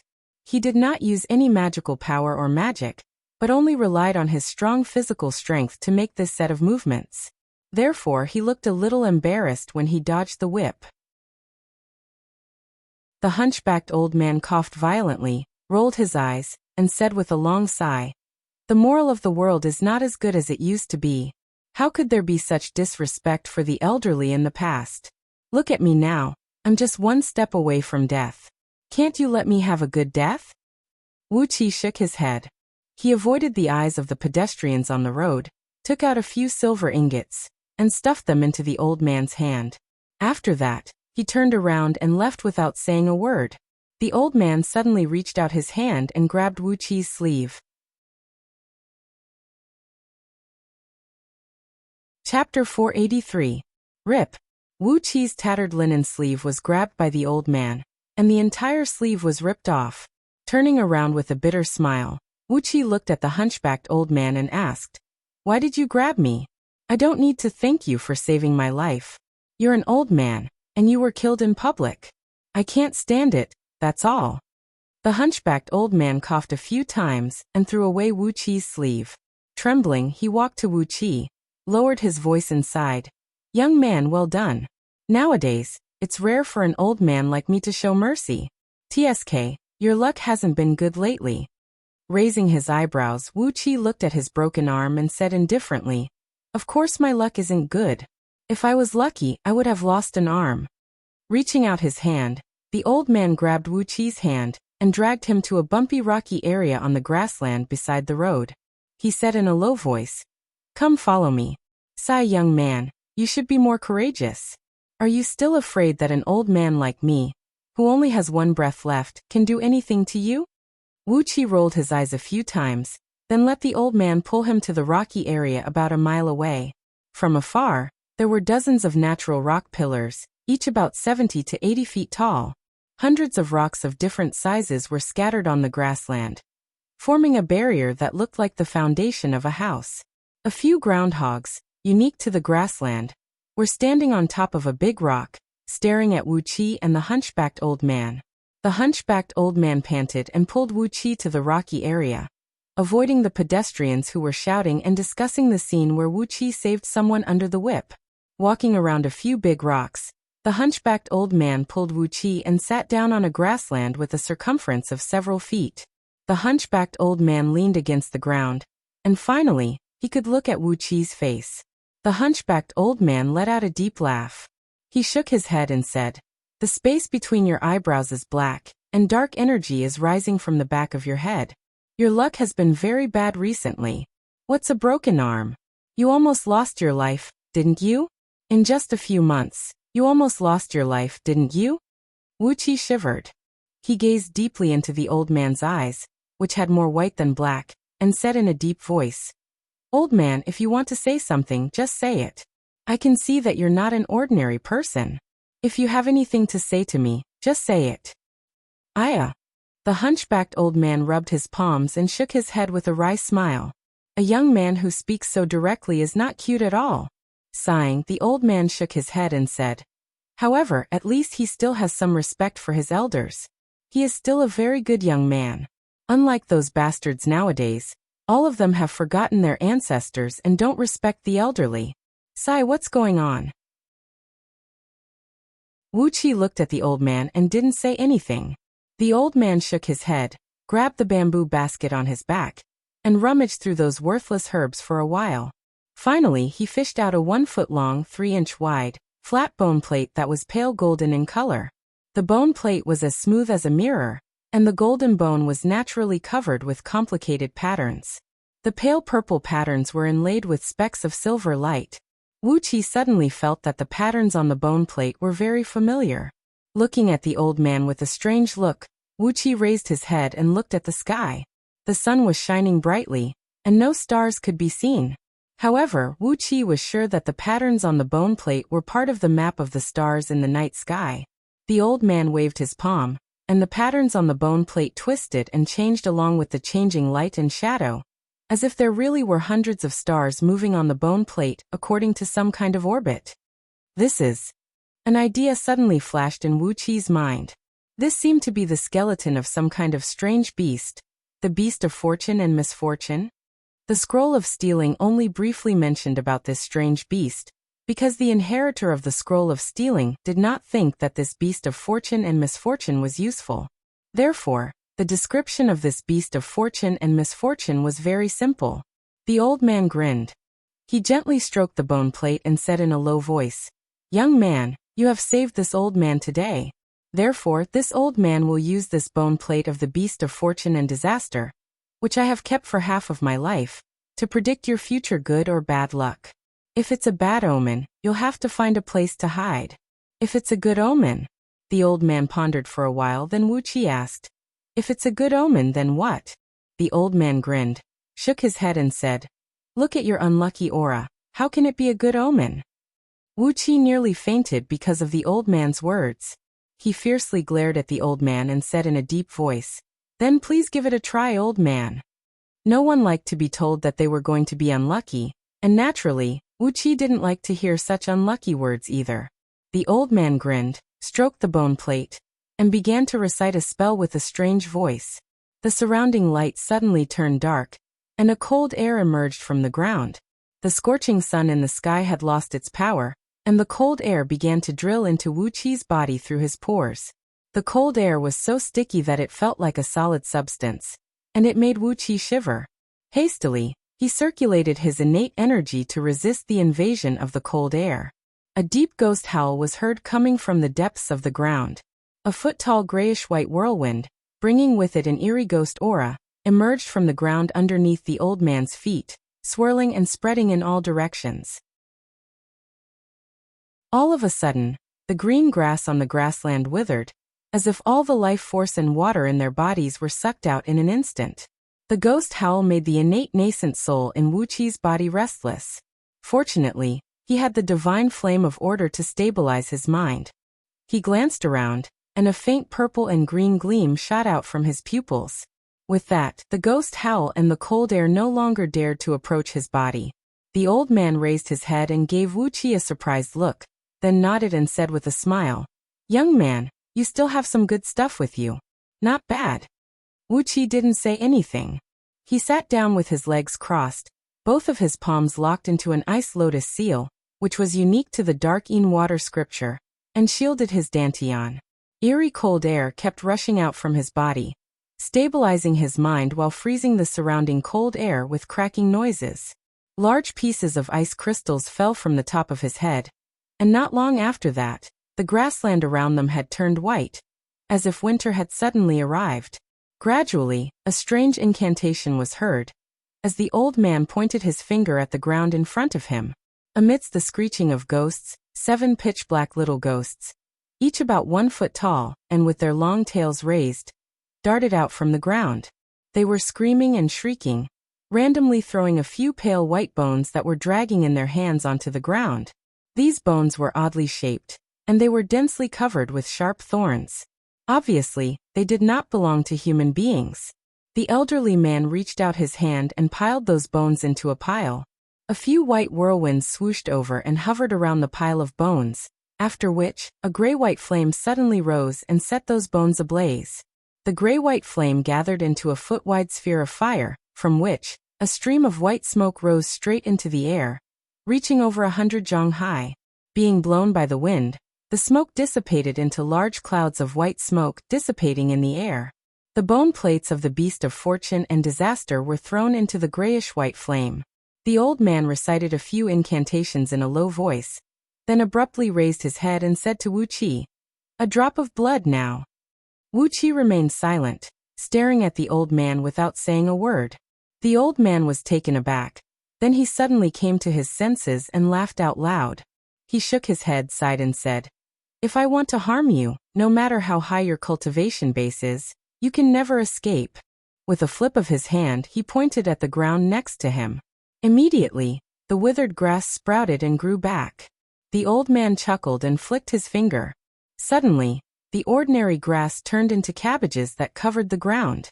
They were fresh and tender, and grew very strong. One bag of cabbages weighed at least tens of kilograms.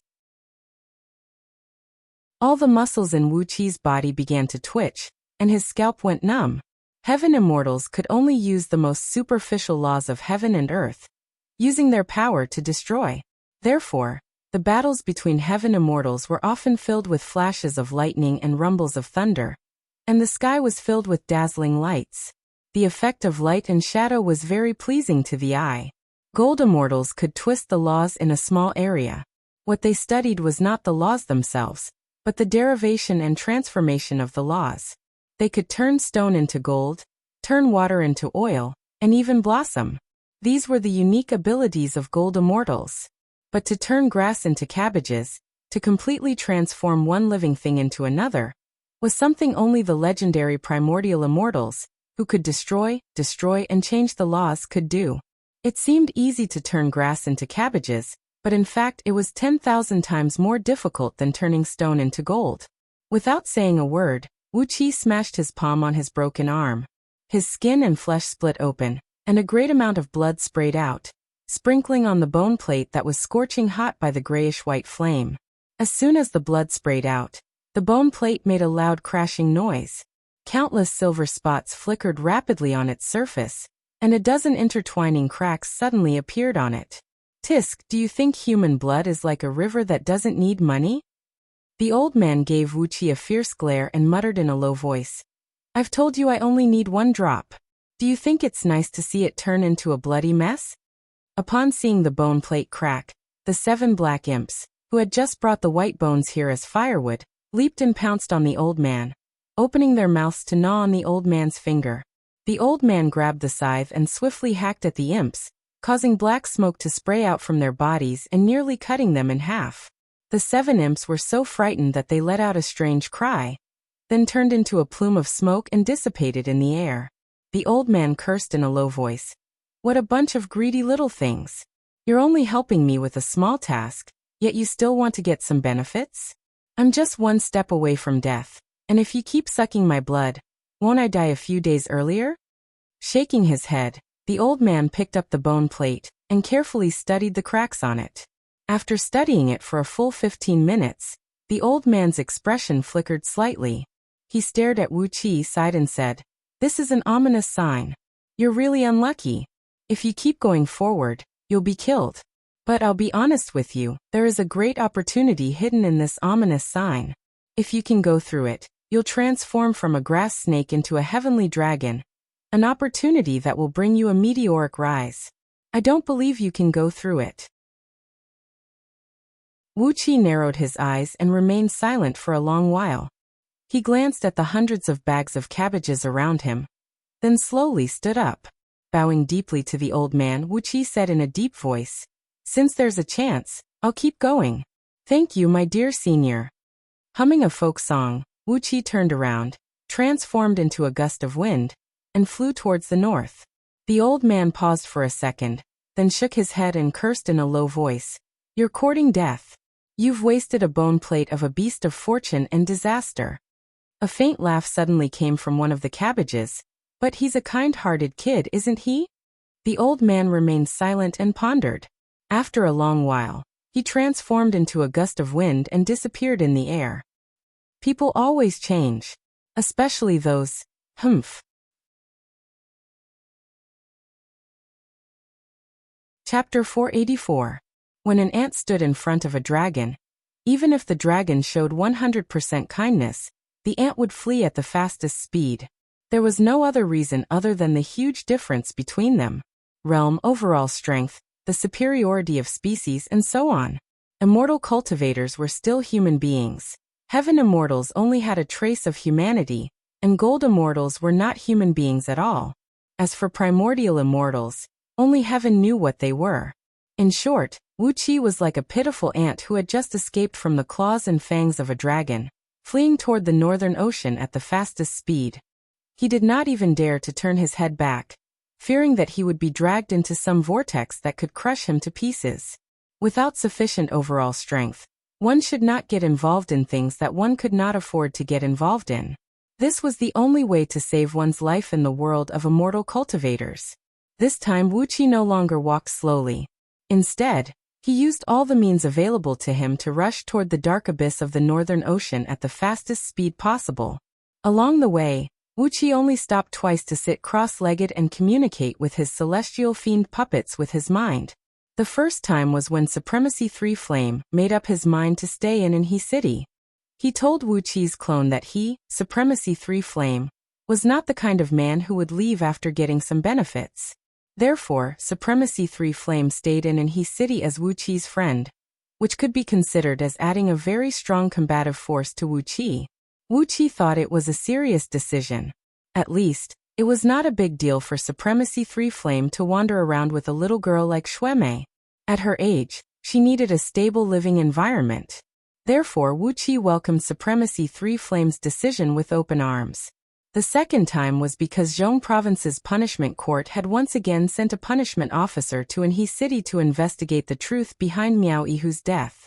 This time, Wuxia's clone changed his appearance and told the punishment court that Daoist Greed was just an itinerant cultivator who joined Euphoria Heavenly Palace temporarily. After Miao Yihu appeared, Daoist Greed suddenly disappeared. As for the rest, Wuxia did not know.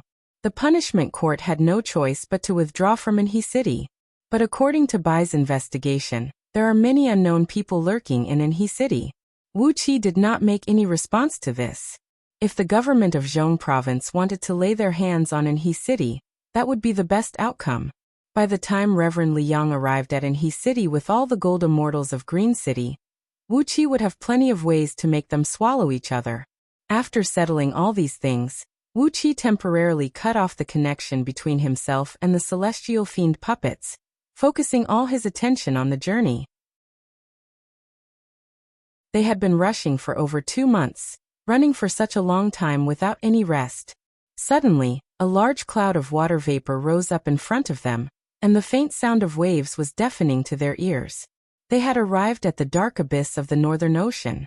Wuxia let out a joyful roar and darted forward dozens of miles in a stream of light, stopping on a rock on the shore. The dark abyss of the northern ocean was once a perilous land in the northernmost part of Pangu continent. But as Pangu continent continued to expand, the dark abyss of the northern ocean was now just an inconspicuous speck on the continent, and it had lost its awe-inspiring reputation from the ancient times.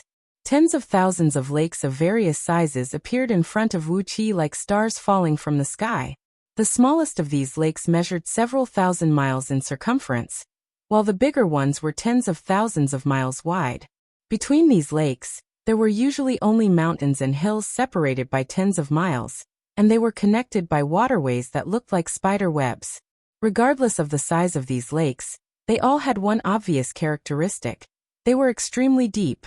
When looking down from a high vantage point, one would find that all the lakes were dark blue or purple-black in color. The water here was extremely deep, with many of them reaching tens of thousands of miles deep. Countless deep-water creatures were hiding under the water, including many flood dragons. As for giant turtles, giant fishes, shrimps, and many other creatures, No one knew how many of them were hiding in the water. At the core of these lakes, which were connected like pearls, was a vast ocean with a diameter of more than 10 million miles. The water from all the lakes, rivers in the vicinity all poured into this vast ocean. And this vast ocean was the legendary dark abyss of the Northern Ocean. Since the ancient times, very few people had been able to find out exactly how deep this dark abyss was. 100,000 miles, a million miles, or even 10 million miles. For existences below the realm of gold immortal, they would have to risk their lives to find out the depth of the dark abyss. Especially now that someone had occupied the Northern Ocean and built a cave abode, there were even fewer people who were interested in doing so. A strong wind came blowing from the opposite direction, rolling up the vast water vapor on the surface of the water, and turning it into countless hurricanes that shot whistling into the sky. Among the hurricanes, huge birds could be vaguely seen flapping their wings, rising and falling with the wind. Huge fishes were seen swimming and bobbing on the surface of the water. Some of the huge birds swooped down to catch the fishes, while some of the fishes soared into the sky with the help of the wind and swung their tails at the birds. Their enormous bodies raised huge waves that towered up into the sky, and when the waves crashed onto the surface of the water, they produced deafening rumbles. Wuxia glanced around and saw a small island surrounded by a few large lakes off in the distance. Houses could be seen faintly visible on the island. At first glance, he saw several thousand houses, with fishing nets hanging in front and behind the houses. There were also fishing boats anchored at the pier on the shore. On the shore several tens of miles to the right of Wuxia, a few fishing boats were anchored. A few burly men were squatting at the prow, laughing and pointing at the huge fishes and birds that were wantonly swimming on the surface of the water. A thought flashed across Wuqi's mind. He took off his dirty and ragged burlap clothes and put on a neat and clean gray Taoist robe, then strode towards the few men. When they were still several hundred feet away from the fishing boats, these men had stopped talking and laughing, and were looking at Wuxia cautiously. From afar, one of the men cried out, "Taoist, what are you doing here?" Wuxia cupped his fist and bowed, then shouted at the man with a deep voice, "I've come all the way from Zhong province, and I'm just here to enjoy the scenery of the Northern Ocean." The few men exchanged a glance, then burst out laughing at the same time. Shaking their heads, they said, "Enjoy the scenery? Hee, this is the most dangerous place in the Northern Ocean. What scenery can there be? This Taoist is not honest, just ignore him." Then a chant rang out. Together, the few men swung the oars and drove the boat quickly towards the surface of the water. Wuxia stared blankly at these few men, then shook his head helplessly. When the boat was still several million miles away from the Northern Ocean, Wuxia had already discovered that there were no signs of human beings in the surroundings. However, when he arrived at the Northern Ocean, he discovered that there was actually a town here, with a population of several tens of thousands of people.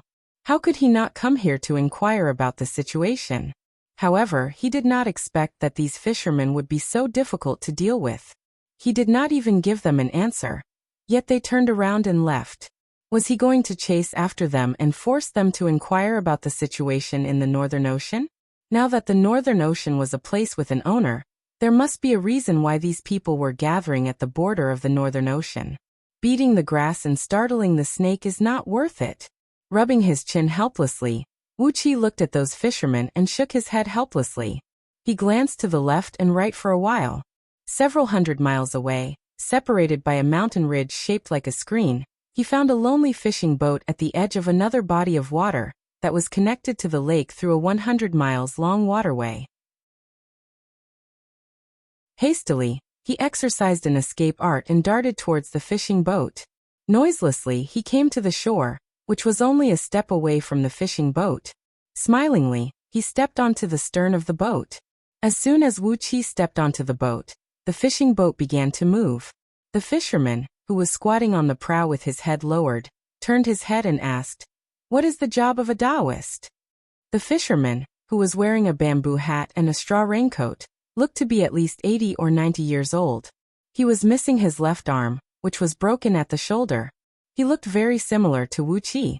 His right foot was missing half of the sole of his foot, and only half of his foot was connected to his ankle. There was a horrible wound on the old man's face.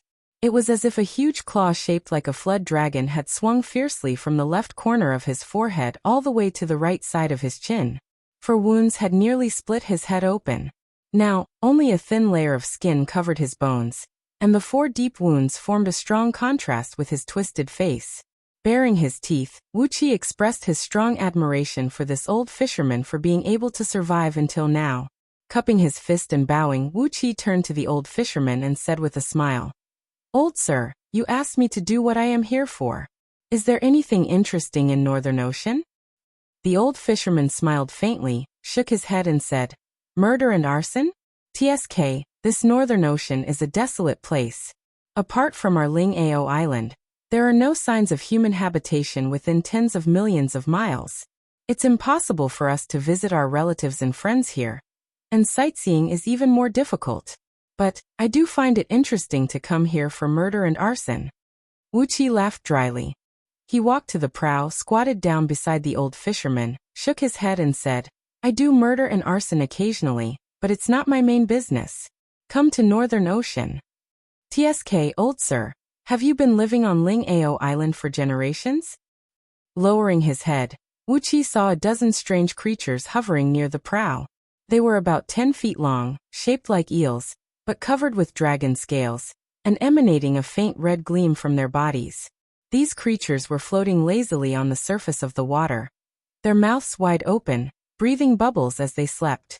The old fisherman pointed at these strange creatures and said coolly, "These are the blood dragon eels, the offspring of a 10,000-year-old moon-gazing blood-patterned eel, and a flood dragon. They are the best at searching for rare and precious underwater treasures. They are the unique treasures of our Ling Ao Island. Ling Ao Island lives on the various rare and precious treasures fished out from the dark abyss of Northern Ocean."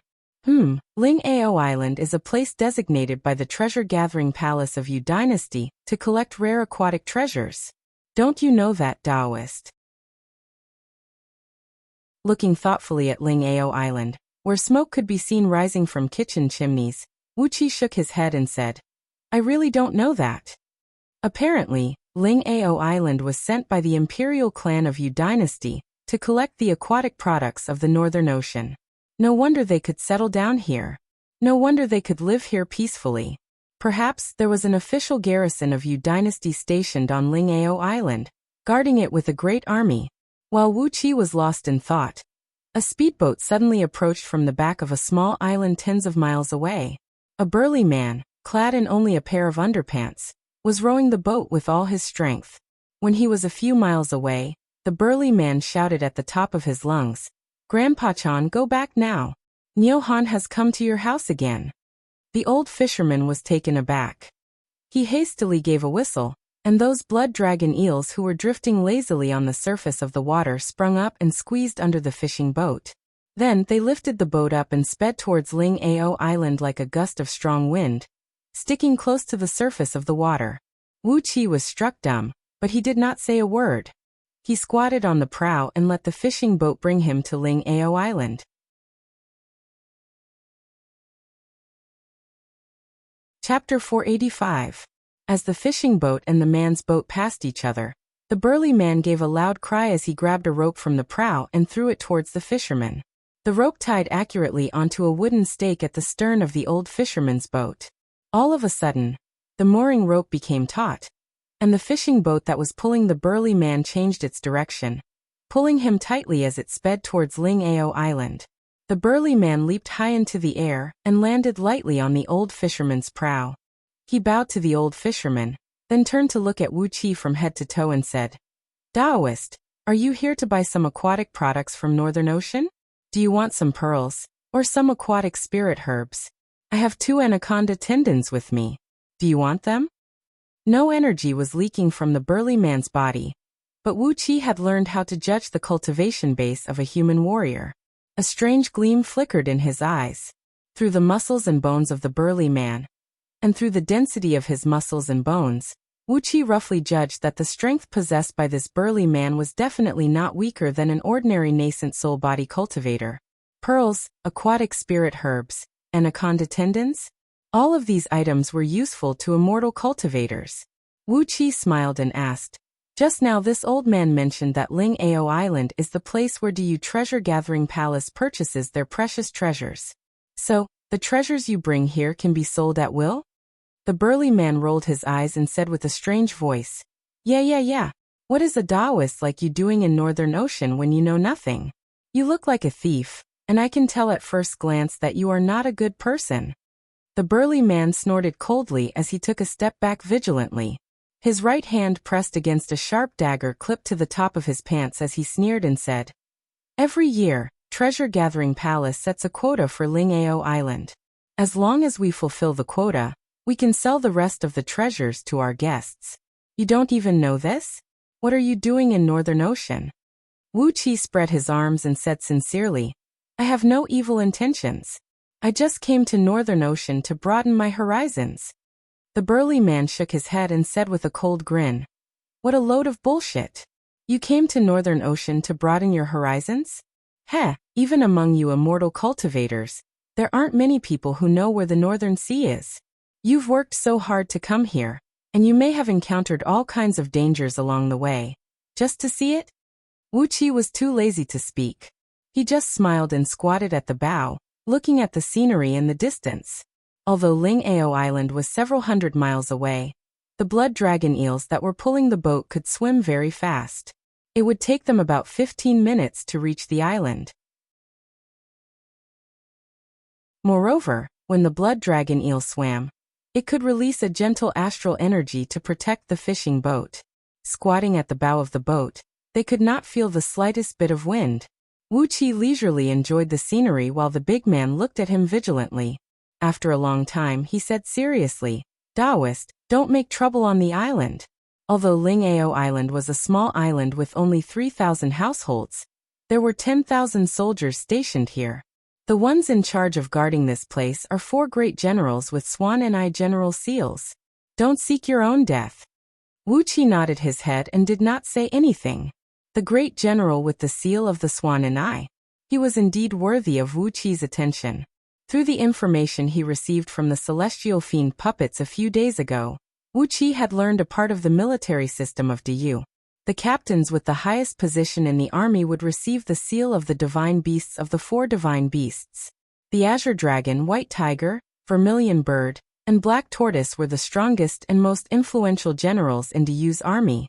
Basically, all the official positions such as the military commander of Zhong province were held by the generals with the seal of the 4 divine beasts. Below them were the great generals with the seals of Qilin, Phoenix, and other divine beasts. Their positions were just below the great generals. Below the seals of Qilin and Phoenix were all sorts of divine beasts and immortal beasts. There were nearly 100 of them, and they were divided into 9 grades and 36 ranks from top to bottom, which matched the 9 grades of Du's provinces. Among these divine beasts and immortal beasts, Lao Ai was ranked in the middle. He was considered a very powerful general, possessing the overall strength of upper tier, or even top-tier heaven immortals. As a small Ling Ao island, which only had 3,000 households, was guarded by 4 upper-tier heaven immortals, its defense could be considered as very strong. Amidst the long-winded man's nagging, the fishing boat quivered slightly and anchored itself at a pier on Ling Ao Island. Hastily, the old man grabbed a fish basket from the cabin, staggered and leaped onto the pier, then sprinted along the main road. Hastily, the burly man grabbed the rope and tied the fishing boat to a row of iron pillars on the pier, then ran after the old man. Wuxia had been following behind the old fisherman for a long time, following closely behind him. While running wildly, the old man turned his head and said to Wuxia, Don't follow me, Taoist. That Niu Han is not a good man. If you follow this old man and watch the show, be careful not to get yourself into trouble. He won't do anything to me, but I'm sure he will find some loopholes to punish the people around him. Wuxia shook his head and said with a smile, It doesn't matter. I don't mean anything else. The old man twitched his mouth, twisting the 4 deep wounds on his face. He shook his head and breathed out a long sigh, then continued running along the main road. Surprisingly, his speed was not much slower than an ordinary sword beam. Wuxia gave the old man a quick glance with the mystic eyes of universe. He found that the old man's overall strength was 1 level higher than the burly man's. Perhaps, with his extraordinary strength, he could fight against a nascent divinity body cultivator. In just a few breaths of time, the old man had run into a small village. While he was still at the entrance of the village, he heard a loud noise coming from inside, and even the noise of clay jars being smashed to pieces. The old man let out a cry while panting, then quickened his pace. Amidst the swishing noises of wind, Wuxia followed the old man, and came before a courtyard in the village. It was a spacious and tidy courtyard. The architectural style of the entire village was the same as the traditional buildings in other parts of Du. It was a heavy and sturdy square-shaped building built with dark green boulders, with a huge stone pillar standing in front of the door, burning with a raging flame. There were 2 entrances to the front and back of the house, and 2 rows of side rooms on both sides. The courtyard in front of the house was paved with green flagstones, measuring approximately 1 acre in area. It was obvious that this eunuch Chan came from a wealthy family. Otherwise, he would not have been able to build such a courtyard.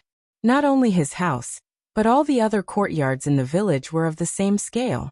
It seemed that the people living on Ling-Ao Island had a pretty good standard of living.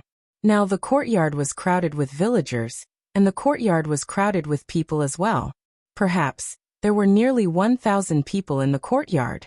All of a sudden, a few villagers outside the courtyard turned their heads and saw the old man running back, panting heavily. Eunuch Chan is back. Eunuch Chan is back. Everyone make way for him. Quick, quick.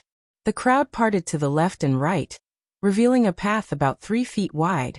The old fisherman walked over with a gloomy face. Wuxia followed behind him and passed through the crowd, then blended into the crowd of villagers. By tiptoeing, he could see what was happening in the courtyard. A dark-skinned fat man, clad in a long green robe, a tall crown made of green jade on his head, 2 jade ornaments tied around his waist, and a medallion hanging on his waist. He was dressed like a Du official, standing in the courtyard with his head held high, glancing left and right. 2 broken clay jars were seen lying on the ground, with about 300 to 500 thumb-sized silvery white pearls rolling and rolling about. Presumably, they were thrown out from the clay jars.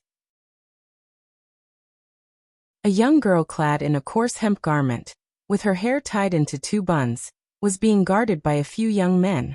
The few young men were nearly 10 feet tall, and each of them looked valiant and hot-blooded. They stood in front of the girl, their faces flushed with anger. 2 of them had even pulled out their sharp blades, panting heavily as they confronted the few soldiers brought by the dark-skinned, fat man. The few soldiers had a greasy smile on their faces, laughing and commenting on the sharpness of the sharp blades held by the few young men. Judging from their smiles and the way they talked and laughed, one could easily tell that they were a group of typical army ruffians, and not some decent people. The old fisherman carried his fishing basket and rushed into the crowd. He first greeted the young girl and said, "Lu Chana, are you all right?" Hiding behind the few young men, the girl kept shaking her head and said, "Grandpa, Chana is fine. Just be careful." Wuxia threw a glance at the girl through the gap in the crowd, and his heart trembled slightly. The girl had a beautiful appearance, like an orchid transformed from a wild elf. She was small and delicate, tender and soft, and emanated a pure and innocent aura. Looking at her was like looking at a forest in spring, which had never been inhabited since the beginning of time, filled with endless vitality. The girl's skin was snow-white and tender, and her eyes were as clear and pure as the spring, without any impurities. She had a tall and straight nose, and a cute, rosy mouth that was shaped like a water chestnut.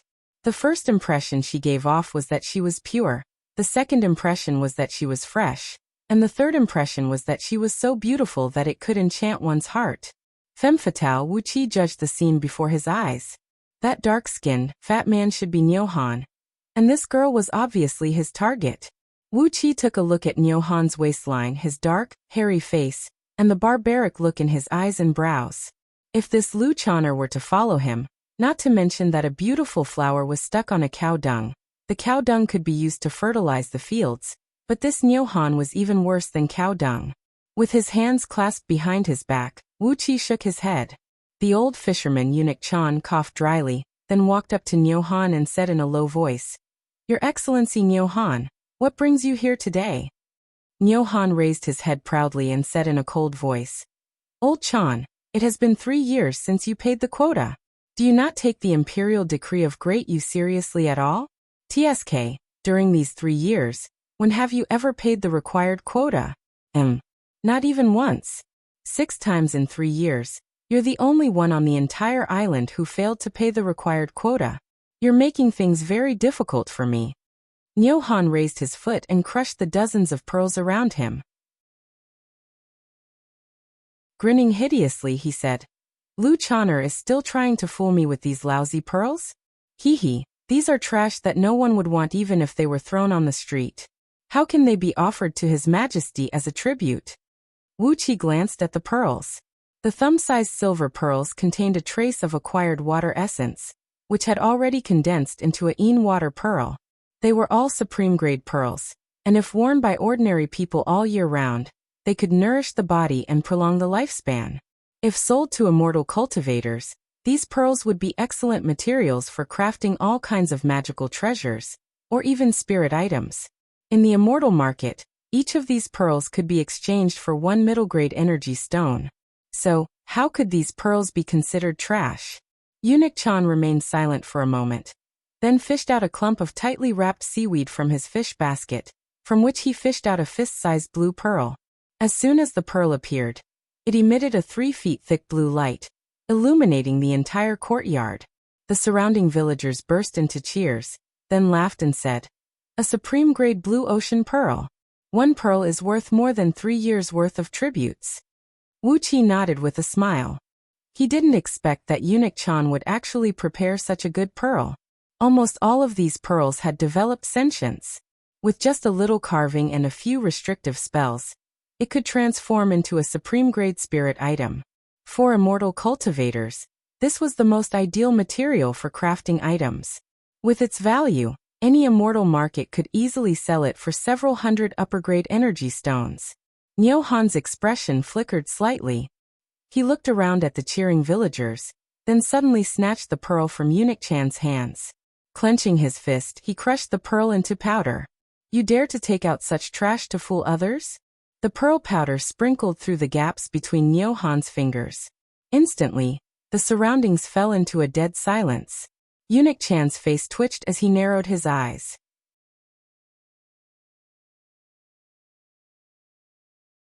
Chapter 486. The blue pearl powder was blown away by the wind. Nyo Han clasped his hands behind his back and laughed complacently. The old fisherman's only arm was shivering as he staggered a step forward. He fixed his eyes on Nyo Han and said in a low voice, Your Excellency Nyo Han Yu. Chi-Chi took a step forward, shrinking the small space left in the courtyard by more than half. The villagers, whose eyes were bursting with flames of fury, nearly stuck their bodies to Nyo Han's body. Nyo Han sneered, tilted his head up arrogantly and cried out, Do you all want to be like old Chan, failing to pay even 1 tribute for 3 years in a row? He glared fiercely at the surrounding villagers, then snapped, Who wants to be like old Chan? Step out now. A dead silence reigned in the surroundings.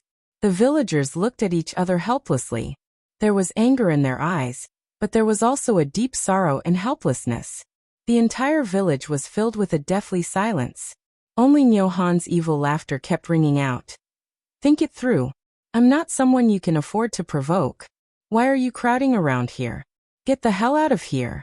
If you want to stand up for the injustice, get the hell out of Ling Ao Island. Only then will you have the qualifications to stand up for the injustice. Gradually, the encirclement of the villagers became thinner. The first villager began to retreat, followed by the second and the third. Gradually, except for a few young men who stood in front of Lu Channer, whose faces were flushed with anger, all the other villagers had retreated several tens of feet. Many villagers were pushed out of the courtyard, lying on the wall, helplessly looking at the insufferably arrogant Nyo Han. As the villagers retreated, Wu Qi, who had been hiding behind them, was revealed. Nyo Han gave Wu Qi a suspicious look, but he shook his head disapprovingly. He pointed his finger at the old fisherman and snapped, Old Chan, if you don't pay enough tribute this time, don't blame me for doing things according to the law. Your entire family, you and Lu Channer, will be expelled from Ling Ao Island. After a slight pause, Nyo Han proudly shook his head and said with a chuckle, According to the commandments issued by the treasure-gathering hall, you old Chan haven't submitted a single qualified pearl for 3 years in a row. This is disrespect to His Majesty, and all your possessions will be confiscated. As for you old Chan, TSK, can your old bones still withstand the punishment of 300 strokes of the rod? Buzzing sounds of complaints came from all directions, and all the villagers started yelling and yelling at the same time. Niu Han glared fiercely at the villagers around him and snapped. What are you doing? You want to rebel? Huh? Do you think that the sharp blades of my brother-in-law's army can't chop off your heads? Huh? Do you want to rebel? Let me tell you, there are too many people who want to come to Ling Ao Island and live a good life. What's so difficult about killing you filthy bastards and recruiting a new batch of treasure gatherers? The buzzing noise stopped abruptly. Niu Han hummed a few tunes complacently. Then his tone suddenly became very gentle. Old cicada, you're already so old, and it's too risky for you to go to the ocean to collect treasures. Why don't you marry Lu Channer to me? Hee, I'll take care of you until you die. What do you think? The few young men who stood in front of Lu Channer took a step forward angrily and shouted. Niu Han, you are too shameless. Niu Han snorted coldly. Suddenly, he fished out a palm-sized bone talisman from under his sleeve and crushed it. A sheet of white light rushed out from the talisman and coiled around Niu Han's hand. Suddenly, his right arm became 20 feet long and as thick as a water bucket. He snorted and thrust his palm down. The few young men cried out in alarm as they were knocked flying several hundred feet away. Wuxia heard the crisp sound of bones breaking. At least half of the bones of the few young men were broken. After knocking away the few young men, Niu Han grabbed the old fisherman with one hand. He frowned and said, Old Chan, I know you came to Ling Ao Island from the outside world. You are a man who has seen the world, and you are much harder to deal with than the people of Ling Ao Island. You also know that my brother-in-law is only one of the 4 great generals of Ling Ao Island, and the other 3 have their eyes on him. That's why I dare not snatch Lu Chanu away. But don't force me. Niu Han squeezed the old fisherman and cried out. Don't force me. If you don't want to marry me officially, I'll drive you out of Ling Ao Island, then chase after you with my army and kill you. You old fool. But Lu Channer will still have to accompany me every night. Niu Han's thick fingers squeezed the old fisherman's joints and made them creak. Lao Tzu has endured for 3 years. Among all the women on Ling Ao Island, Lao Tzu can do whatever he wants, but you Lu Channer are the only one who you treat like some rare treasure. Don't force me. Even if my brother-in-law is impeached by his colleagues because of this, I won't care about anything else. I'll definitely fuck her. The old fisherman's eyes rolled back. Although his fleshly body was strong enough to fight against a nascent divinity body cultivator, he was old and weak, and his physical strength was less than 30% of what it was when he was in his prime. That was why he could not unleash his full strength. Using the standard bone talisman provided by Du Army, Niu Han activated a spell that belonged to the god of devils and gods. In just a blink of an eye, his overall strength had increased by 100 times, and the muscles in his right arm were strengthened by at least 100 times. With the old fisherman's current overall strength, how could he possibly struggle free? He tried his best to shake his head and struggle, but still his joints creaked noisily. It looked like he was about to be strangled to death by Niu Han. Lu Channer screamed in terror as she leaped towards the old fisherman, trying to reach him. But the few soldiers with greasy faces blocked her way while laughing merrily. They reached out their hands and stopped her, flirting with her with glib tongues, not allowing her to get close to the old fisherman. One of the soldiers laughed and said, Lu Channer, from now on, we'll call you sister-in-law. TSK, we are a family, so what are you afraid of? Wuxia could not stand it any longer. He shook his head and grabbed Niu Han's big hand. Although all his fake nascent souls were destroyed by the primordial gold talisman, and he had not cultivated back even one fake nascent soul, Wuxia's physical strength was not something that Niu Han, who had used the bone talisman, could contend against. Wuxia placed his fingers on Niu Han's elbow joint and exerted his strength. Cracking noises could be heard coming from Niu Han's bones, which made him cry out in pain. Without hesitation, he loosened his fingers. A large plume of white mist sprayed out from Niu Han's arm, And suddenly, his thick arm returned to its original shape. Flustered and exasperated, Niu Han pointed his finger at Wuxia and roared, "Taoist, what do you do for a living?" Wuxia smiled, squatted down and picked up a few silvery white pearls, and said coolly, "Grandpa-chan, 1 mid-grade energy stone for 1 pearl. What do you think? Some unforeseen events happened to me a few days ago, and I don't have any energy stones with me. Can I exchange them with gold ingots?" On Pangu continent, a lower-grade energy stone was worth about 10 gold ingots, and a mid-grade energy stone was worth 100 lower-grade energy stones. Therefore, for each pearl, Wuxia would have to pay 1,000 gold ingots. He had brought countless gold, silver, and other jewelry from Great Yan's secret vault, so he could afford these pearls. The old fisherman was taken aback. He took a few steps back, and Lu Chon'er quickly came over and held him up. Wuxia touched the black dragon spirit ring, and immediately, a pile of gold ingots shot out from his chest like a stream of water, piling up into a small golden pyramid in the courtyard before Chi-Chi. He looked at the old fisherman, smiled, and said, "If these pearls were sold in the immortal market, they would be sold for about 1 mid-grade energy stone each. I'm quite poor lately, as all my energy stones and magical treasures have been destroyed. I can use these pearls to craft some defensive items." The old fisherman's lips trembled slightly. While he was about to say yes, Niu Han had already leaped to his feet hysterically. Pointing his finger at Wuxia, he roared, "How presumptuous! I've ordered the 3 major merchants of Ling Ao Island to forbid anyone from buying anything from this old fogey. Where did you come from, cultivator? Ah, do you know that apart from the 3 major merchants of Ling Ao Island, all itinerant cultivators are not allowed to trade with the islanders privately?" Wuxia stared coldly at Niu Han, shook his head and said, "I'm just a passerby. Niu Han, a fair and graceful lady is a good match for a gentleman.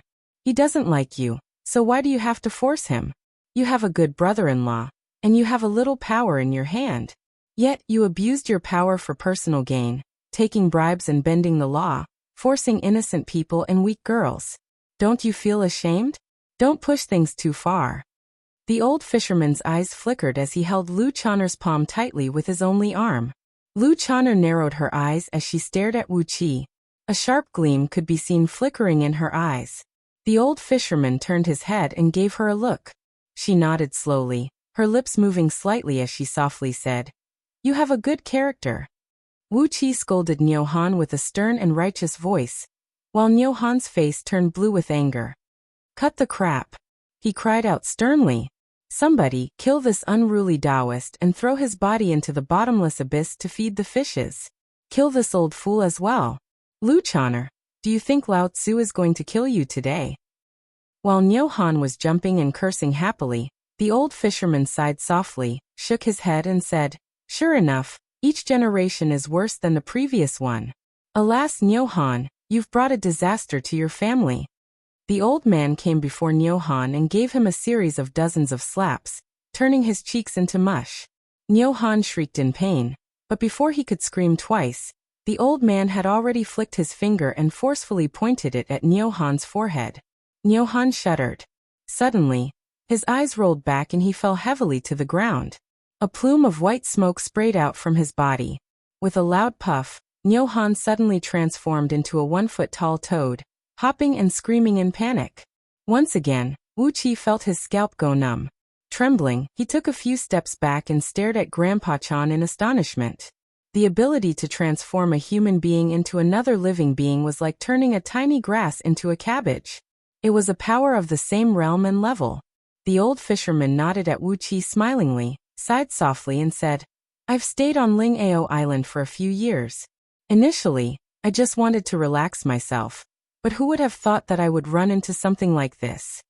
Looking around, the old fisherman heaved a long sigh at the dumbfounded villagers and said, "All of you have truly disappointed me." While sighing, the old fisherman gave Wuxia a glance, then pulled Lu Chon'er and twisted their bodies, transforming into 2 grayish-white seagulls. Gracefully, they soared into the sky and pierced through the white clouds in the sky. Wuxia's hand trembled. With a bitter smile on his face, he shook his head and said, Why would I want to be a good person for no reason? Did I run into a ghost during the past few days? Why do I keep seeing strange people like this? The toad that Nyohan had transformed into croaked again. It reminded Wuxia of the identity of the man behind Nyohan. Without hesitation, he sprung into the air and sped towards the dark abyss of the Northern Ocean. He did not plan to stay on Ling Ao Island to gather information. After flying for 3 days and 3 nights, Wuxia finally arrived at the edge of the dark abyss of the Northern Ocean. Right when he flew into the sky above the dark abyss, a wave suddenly rose from the surface of the water. A Wuxia who had a green face and sharp fangs, his body covered in bowl-sized fish scales, and tens of short horns sticking out of his head, was seen standing on the wave. He pointed his finger at Wuxia and cried out, "This is the territory of the Supreme Patriarchs of the Northern Ocean. Taoist, considering that this is the first time you've committed a crime, you'd better leave now, or else you'll be killed." Wuxia was overjoyed. This was the place.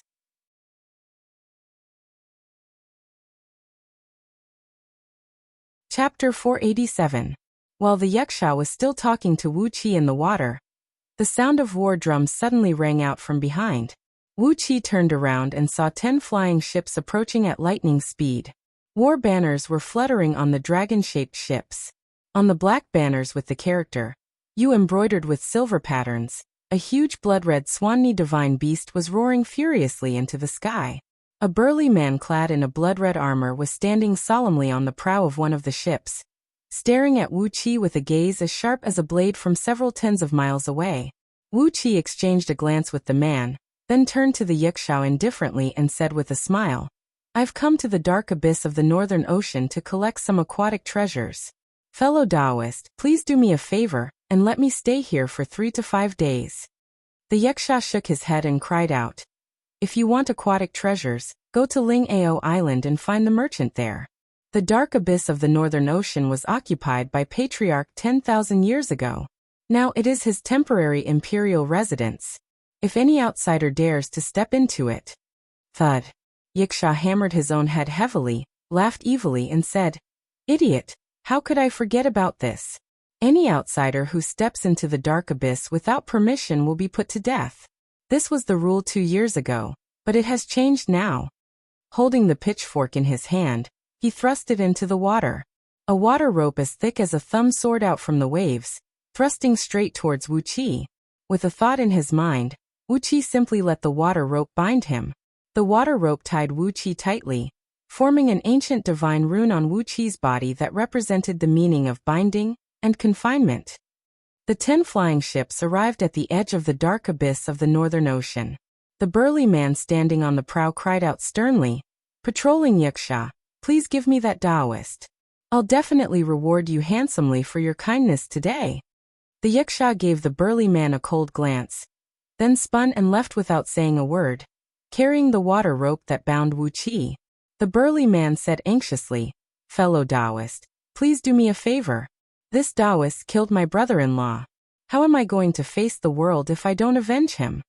Wuxia gave a strange laugh, then turned to look at the burly man on the flying ship, winked at him, and made a face at him. The Wuxia, who was walking on the waves in the depths of the dark abyss with Wuxia, turned around and cried out angrily, "Cut the crap. This Taoist is now a member of Miaoing Palace. If you want to bring him back, go and talk to the elders. Don't talk with me." He snorted a few times, then scolded in a low voice, "We are just laborers who patrol the ocean. Our superiors have given us orders, so we just need to follow their orders. Why are you talking to us? TSK, TSK, TSK, TSK, TSK, TSK Taoist, you refused to leave when I asked you to. Now, you are going to be a coolie just like us."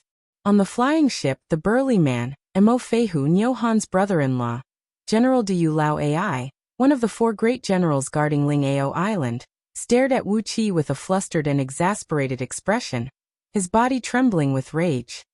He raised his hand, about to give the order for 10 flying ships to charge into the territorial waters of the dark abyss of the Northern Ocean, and bring Wuxia back by force. But after a brief moment of hesitation, he could not make up his mind.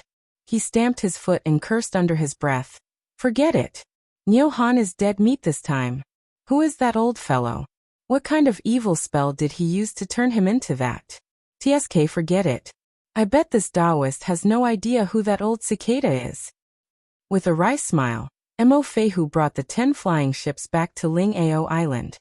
His order could still be vaguely heard in the wind. Send a few smart scouts to keep an eye on this area. If they see that Taoist, send word back immediately. Prepare a generous gift.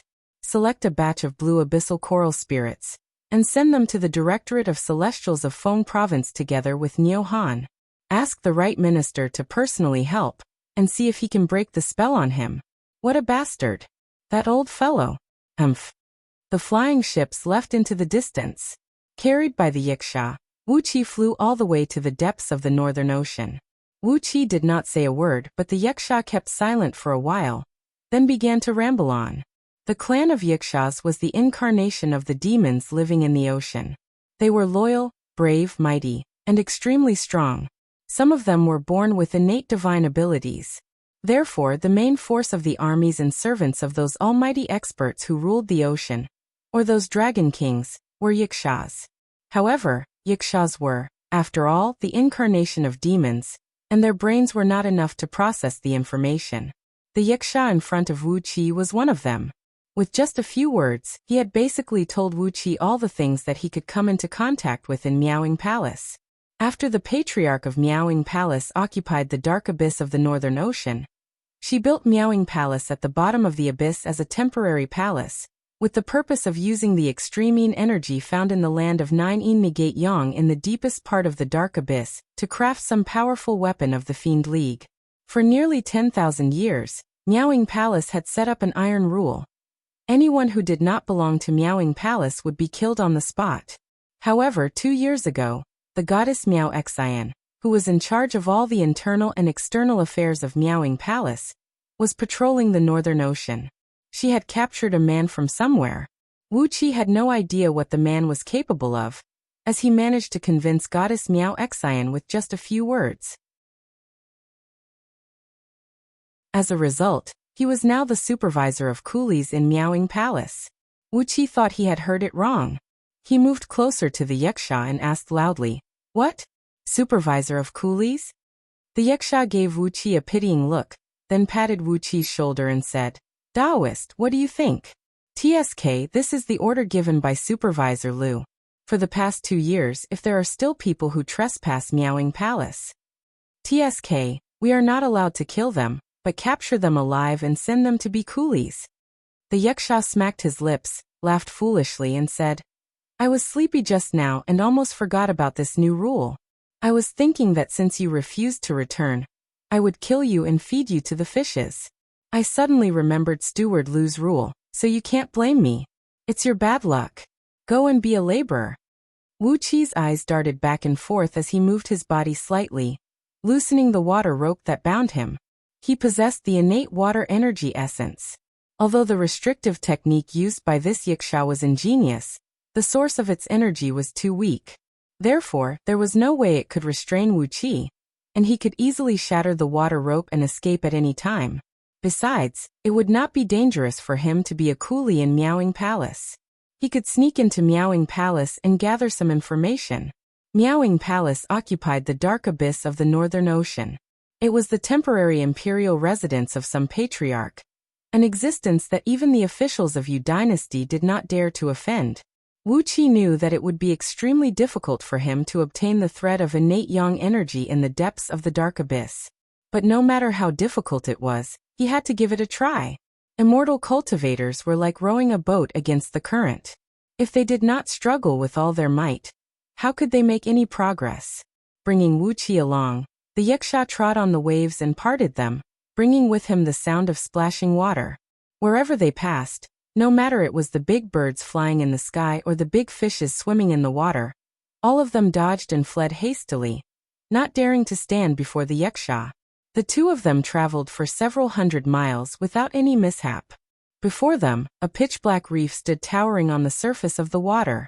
A few equally hideous Yikshas were laughing merrily, fishing with fishing rods in their hands.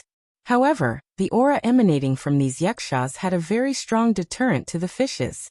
No fish dared to take the bait when they were fishing on the reef. All the fishes within 10 miles had long fled.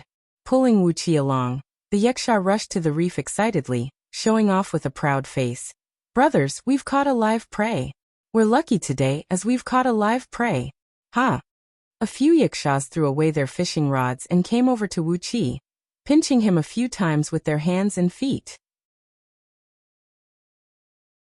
Wuxia felt his hair stand on end. The claws of these yakshas were bony and covered with a thick layer of scales, which made it hard for him to touch them.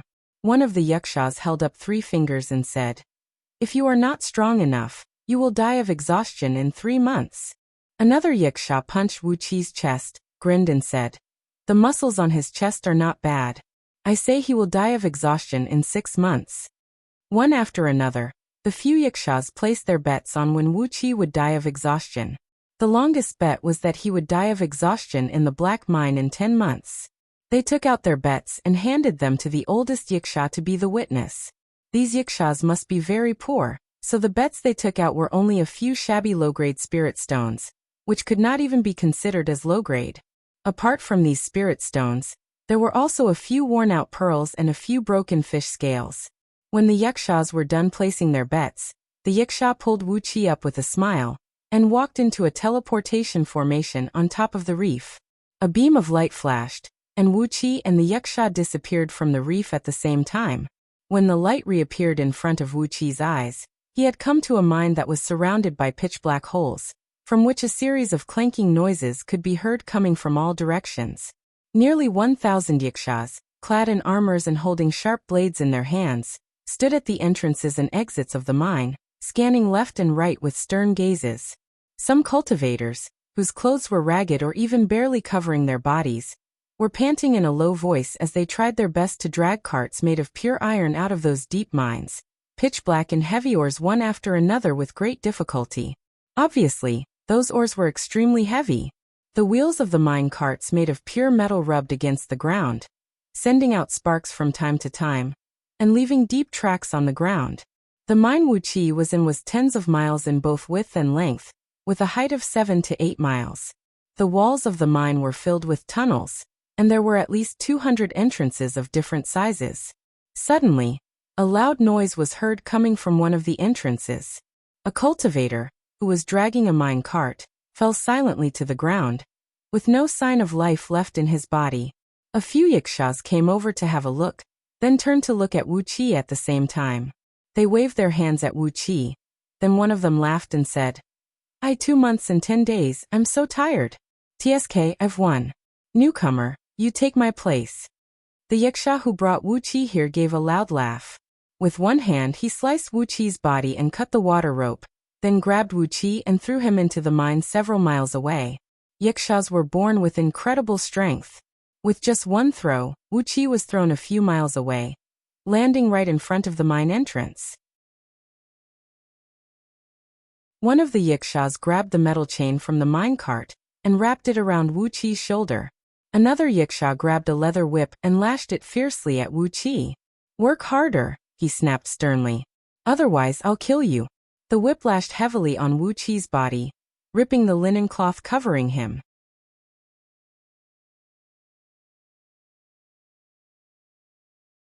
Chapter 488. Ding ding, dang dang, clattering. Beside Wuxia, a cultivator, who was weakly hammering the surface of the mine with a pickaxe in his hand, suddenly dug out a rock the size of a human head. The rock, as black as coal, fell to the ground. Its outer layer broke, revealing a black ore the size of 2 fists, glinting with a faint metallic luster. There was a faint golden luster on its surface. This was the nether ocean dark gold copper, which was extremely precious in the world of cultivators. The cultivator, whose face had turned blue from hunger, leaped forward excitedly, picked up the ore with great difficulty, and placed it into the mine cart behind him. Off in the distance, a dozen cultivators who were also working in the mine threw an envious glance over their shoulder. They turned to look at the yakshas squatting at the entrance of the mine, grilling fish and laughing merrily. Then they lifted their pickaxes again, and went back to their work. Wuxia gave the lucky cultivator a glance, then raised his pickaxe and continued hammering the surface of the mine before him. The nether ocean dark gold copper was extremely valuable in the world of cultivators. For example, the spirit medicines, herbs, and rare ores that Wuxia brought out from Myriad Immortal's planet were only spirit items below the 7th tier. In other words, the things Wuxia brought out from Myriad Immortal's planet were very valuable, but only to Heaven Immortals. The immortal pills made from spirit medicines were only useful to Heaven Immortals, and the rare ores could only be used to craft immortal items. As for the mountainous piles of upper-grade energy stones, they were very useful to cultivators below the realm of Heaven Immortals, but not so useful to Heaven Immortals, as they were just daily consumables. But all these were useless to existences above the realm of Heaven Immortals. Gold Immortals were existences one tier higher than Heaven Immortals, and what they needed were spirit items of the 4th, 5th, or 6th tier. The nether ocean dark gold copper was a spirit item that was slightly above the 6th tier, close to the 5th tier. It was a supreme grade material that could be used to craft gold immortal items. Yes, gold immortal items that were even more powerful than immortal items. The nether ocean dark gold copper was a precious ore formed by the red copper of geocentric flame, which erupted from the volcanoes in the Earth's core. After being crushed and scoured by the tremendous pressure of the deep ocean for at least 2 eons, it had absorbed an enormous amount of natural energy. The nether sea mysterious gold copper was born with the fusion of metal and water elements. It was a dual element innate fey. An ordinary Heaven Immortal's immortal artifact was just a manifestation of a form's power, a manifestation of a law. A fire elemental celestial immortal instrument, a water elemental celestial immortal instrument, a metal elemental celestial immortal instrument. No matter what material was used to forge a celestial immortal instrument, it embodied the ultimate use of a certain type of power. It was the embodiment of a power that was close to the core of a certain law. As for gold immortal artifacts, the power of gold immortals lay in the fusion, mutation, distortion, and transformation of laws. Only materials that were born with 2 or more powers could be used to refine gold immortal artifacts. If a Heaven Immortal were to trade the spirit herbs, ores, and energy stones that Wuxia brought out from Myriad Immortal's planet, he might be able to purchase countless treasures.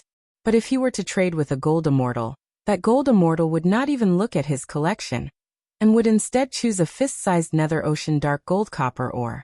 The quality of the nether ocean dark gold copper ore in this mine was pretty good. 3 million kilograms of ore could be extracted into 3 kilograms of nether ocean dark gold copper ore. And after being purified by a gold immortal's prime true flame, he would be able to obtain 3 kilograms of nether ocean dark gold copper essence.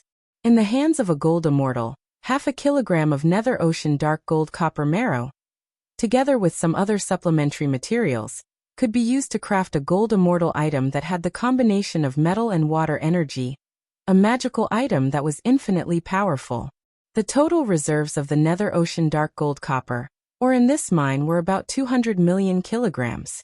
Once all the ores were extracted and purified, they could be used to craft 3 lower-grade gold immortal artifacts. On average, to extract 1 kilogram of ores, about 50 kilograms of rocks and earth had to be excavated. It was a tremendous amount of work. On top of that, the nether ocean dark gold copper ores were formed by the tremendous water pressure in the dark abyss of the Northern Ocean. The rocks were very dense, hundreds of times stronger than ordinary steel. Apart from cultivators, no ordinary human could dig through them. Worst of all, the nether ocean dark gold copper ores absorbed natural energy at an insane rate. Wherever there was a nether ocean dark gold copper ore, there was not even a trace of natural energy in the air, as all the natural energy had been sucked away by the ores. As a result, the cultivators who worked here could not even absorb a little bit of natural energy to restore their physical strength. In this mine, all the cultivators had become no different from mortals, except that their physical strength was much stronger than mortals, which allowed them to barely dig through the thick and heavy rocks. Suddenly, a crisp sound rang out from Wuqi's pickaxe. An ordinary rock was cut open, and a fist-sized ore flew out along with the pickaxe. Nimbly he grabbed the ore and threw it into the mine cart behind him. The fist-sized ore weighed about 15 kilograms, and a fully loaded cart weighed about 500 kilograms. Every cultivator had to dig a full cart of ores in order to get a day's supply of food and water from the overseeing Yikshaws. Without the replenishment of natural energy, even a heaven immortal would feel hungry and thirsty, and would need a large amount of food and water to provide them with enough physical strength to sustain their lives. Even worse, without the replenishment of natural energy, after exhausting all the energy in their bodies, the cultivators could not even run away. Looking at the less than half a cart of ores behind him, Wuxia touched his chest with his finger, pulled out a stream of water from the spirit breeding ring, and drank it with his head tilted back.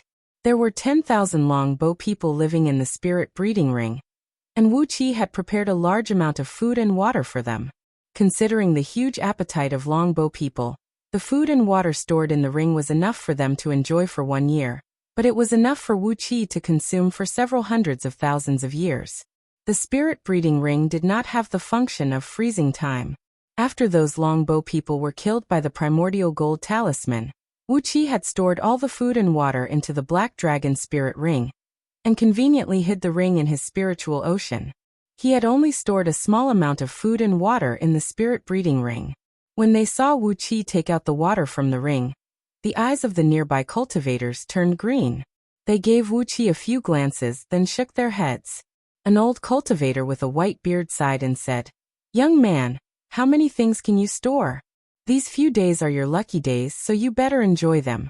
When you have exhausted all your food, water, and energy stones, you will be just like us." He was a cultivator of nascent divinity realm, but now he did not have any energy left in his body, and his nascent divinity was withered and lifeless like a withered grass. The old man's body was hunched over. Even though he was a nascent divinity cultivator, after losing all of his true inner energy, when faced with heavy physical labor, the old man was just like an ordinary mortal. He became exhausted, and all of his energy was about to be drained. He gave the old cultivator a look, then turned to look at the tens of cultivators in the mine. Without batting an eyelid, he fished out a rolling pancake made by the people of Longbow Kingdom from his spirit breeding ring. A rolling pancake with a diameter of 10 feet and a thickness of 3 inches. With a gentle stroke of his finger, he divided the pancake into tens of portions, then quickly threw them to those cultivators, who had a shocked expression on their faces. Then he took out tens of clay bottles, filled them with fresh water that was enough for 3 to 5 people to drink for a day, and gave 1 bottle to each of the cultivators. The cultivators were overjoyed, and their faces filled with gratitude as they looked at Wuxia. With these pancakes and fresh water, they could at least survive in this dark mine for another tens of days. Wuxia nodded at them, then continued waving the pickaxe and hammering on the surface of the mine. This was the 2nd day since Wuxia came to this mine, but he still failed to complete the task of bringing out a cart of ores, and still failed to exchange them for the food and water provided by the Yikshaws. But Wuxia did not care about that. When the Yikshaws began to beat their drums, he threw away the cart and pickaxe, walked out of the mine with the other cultivators, and came to the tens of miles wide mine outside. After walking along an excavated tunnel for a while, they arrived at a huge mine cave. Wuxia walked into the mine together with several thousand cultivators. After walking along the tunnel for tens of miles, they came to a huge cavern that could accommodate more than 10,000 people. Countless stalactites were hanging from the ceiling of the cave, which was about a mile high, and clear water was dripping down from them. A cultivator was extremely thirsty. He raised his head stealthily, opened his mouth slightly, and let a drop of water fall into his mouth. Suddenly, a beam of blue light shot over from a corner.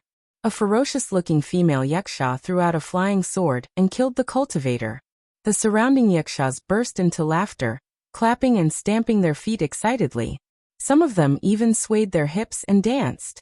The cultivators waited quietly in the cavern. About 15 minutes later, footsteps were heard coming from behind a naturally formed stalactite screen in front of them.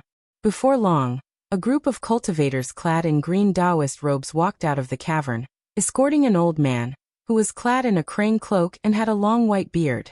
He looked like an immortal, and had a dignified appearance. Upon seeing the old man, Wuxia quickly bowed his head, and exercised a mystic technique from Scroll of Stealing to slightly adjust his facial features and muscles. He twisted his body slightly, and a cracking sound could be heard coming from his bones, while his height was shortened by 3 inches. Clearly the old man was Lu Buwei, and Supervisor Lu of Miaoing Palace was him? But how could he have come here 2 years ago? While Wu Qi was having doubts, Lu Buwei was already standing on top of a tall stalactite. With a deep breath he shouted, "The cultivator who has mined the least ores this month will be executed." A beam of blue light flashed, and a female cultivator, whose face had turned pale with fear, let out a shrill scream. But as she was about to turn and flee, the blue light caught up with her and swept across her waist, cutting her in half. Lu Buwei nodded and said satisfyingly, "This is the consequence of not working hard." Clearing his throat, Lu Buwei smiled faintly and said, "There are 38 new fellow Taoists joining us this month. I would like to invite the new fellow Taoists to come to the front. Hand over all your magical storage items, flying swords and magical treasures. Otherwise, don't blame me for being merciless." Amidst the crowd of several thousand cultivators, an evil cultivator with a ferocious-looking face laughed evilly. Suddenly, a dense dark smoke rose from his body, transforming into a bony fiend that sprung into the air and leaped towards Lu Buwei. Wu Qi raised his head and looked at the clump of dark smoke, then turned to look at Lu Buwei from the corner of his eyes.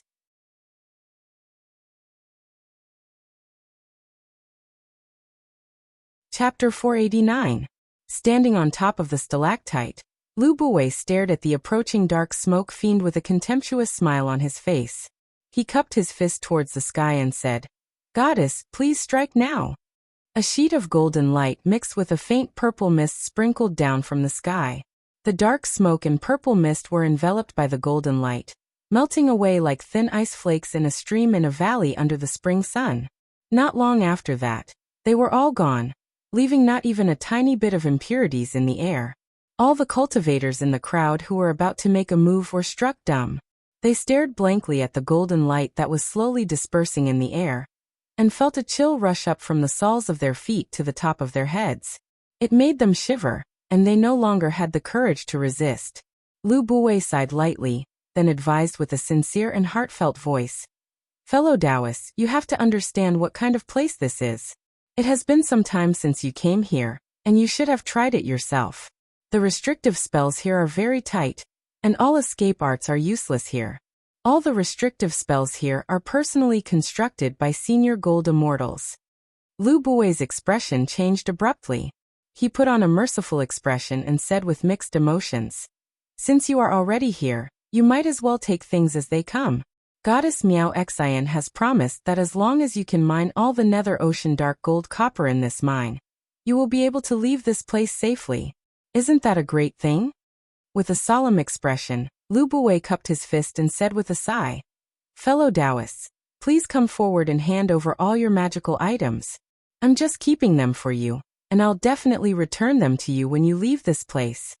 One after another, the surrounding yakshas unleashed their blue sword beams, pointing accurately at Wu Qi and the group of over 30 cultivators who just came to the mine. Wu Qi pondered for a brief moment, then took the lead and walked towards Lu Buwei. His muscles shrunk slightly, and the spirit breeding ring hanging around his neck quietly disappeared into his body. It was wrapped up by an innate aura, and was hidden deep inside his 7 stealing heaven meridian spirit acupoints. As the inheritor of Scroll of Stealing, not only were they proficient in formations and escape arts, they were also very good at concealing items. Otherwise, if he stole the treasure but it was taken away from him on the spot, wouldn't that ruin his plan and delay his own life? Standing under the stalactite where Lu Buwei was, Wu Qi raised his head, shook his head with a bitter smile, and said with a sigh, "I'm Wu Wang. Senior, look at me. How could I have any magical treasure with me?" Raising his only arm and shaking it, Wu Qi revealed a bitter smile and shook his head helplessly. Lu Buwei's deep gaze swept across Wu Qi's body. Wu Qi's fake nascent soul was destroyed, and his current aura was between that of a Xiantian and a Jin Dan. He was just an ordinary cultivator. His single arm was very eye-catching. It was rare to see such a poor cultivator. After scanning through Wu Qi's body with his divine will, Wu Qi found nothing eye-catching on him, and it was extremely difficult to store any spatial magical treasure, such as a storage ring, into one's body. Only immortals could possess a divine ability like interstitial world. Immediately, Lu Buwei's attention was shifted away from Wu Qi, and he turned to look at the several dozens of cultivators behind him with a cold gaze. A group of over 30 cultivators walked out from the crowd dejectedly, throwing out all their storage magical treasures. Surely, some of them had hidden magical treasures, spirit items, and many other magical treasures in their bodies. However, Lu Buwei did not care about that. Wu Qi knew very well that in a place like this where there were no spirit items in the air, ordinary cultivators could only last for 2 months at most before their energies were completely depleted. Since their energies were completely depleted, what was the point of keeping a few magical treasures and spirit items? With a gold immortal sealing the mine, no ordinary cultivators could escape. Since they couldn't escape, and there was no way to replenish their spiritual energy here, Lu Buwei did not have to worry about what these cultivators could do. As long as he collected everyone's storage rings, he could ensure that nothing would go wrong here. However, if someone had hidden a storage ring... While Wu Qi was thinking about this problem, Lu Buwei laughed and said, "All right, all the fellow Taoists who have just arrived this month have handed over all their storage magical treasures. Now I'd like to ask the original fellow Taoists to come forward and identify them. If anyone has hidden a storage magical treasure or something that shouldn't be hidden, ha ha ha. As long as the report is true, I'll reward you handsomely." Wu Qi's heart skipped a beat. He jerked his head around, and saw the cultivators from the same mine, whom he had taken pity on and distributed a large amount of food and water to, jump out almost at the same time. Including the pitiful old cultivator, all of them pointed at Wu Qi and said, "Supervisor Lu, this Taoist Wu Wang is hiding something good."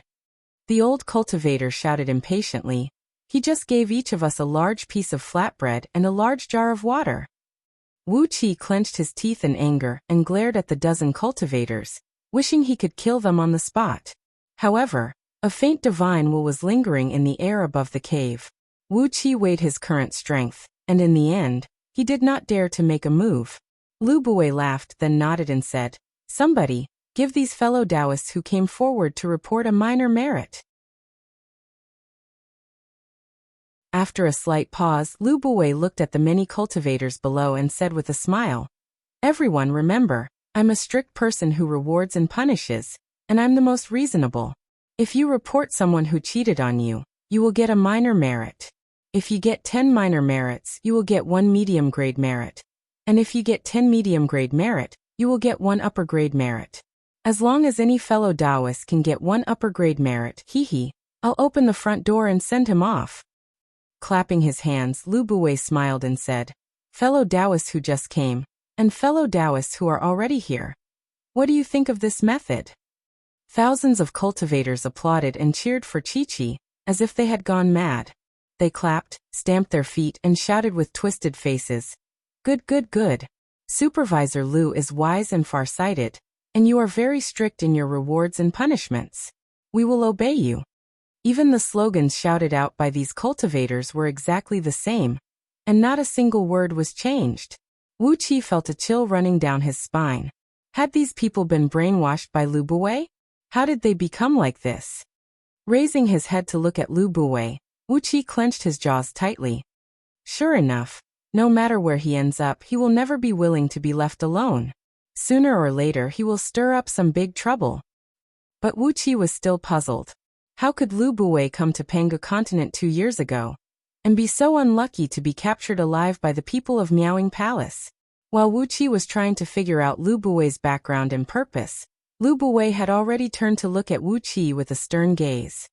"Fellow Taoist Wu Wang, what else do you want to say? Quickly hand over all your storage Dharma treasures. I won't go too far and won't impose any additional punishment." With a wry smile on his face, Wu Qi gave those cultivators who had reported him a glance, then turned to look at Lu Buwei, breathed out a long sigh, and said, "Supervisor Lu, you're really cunning. Just now, I felt sorry for them, so I gave each of them some flatbread and water. It is the food and water I usually prepare when I go into secluded cultivation. At that time they gladly accepted my gift, but little did I expect that they would betray me so quickly. Lu Buwei smiled faintly. With both hands raised, he looked down at Wuxia and said, "Fellow Taoist, this is the nature of the human heart." Lu Buwei's voice was slow and long, filled with an indescribable vicissitudes and frustrations. Staring at Wuxia, he sighed and said, "Fellow Taoist, please hand over all your storage treasures. I really don't want to be stained with the blood of my fellow Taoists."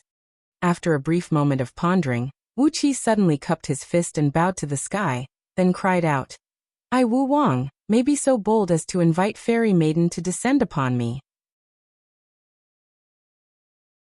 I have some meager things here, and I'm willing to offer them to Fairy Maiden as a gift of promotion."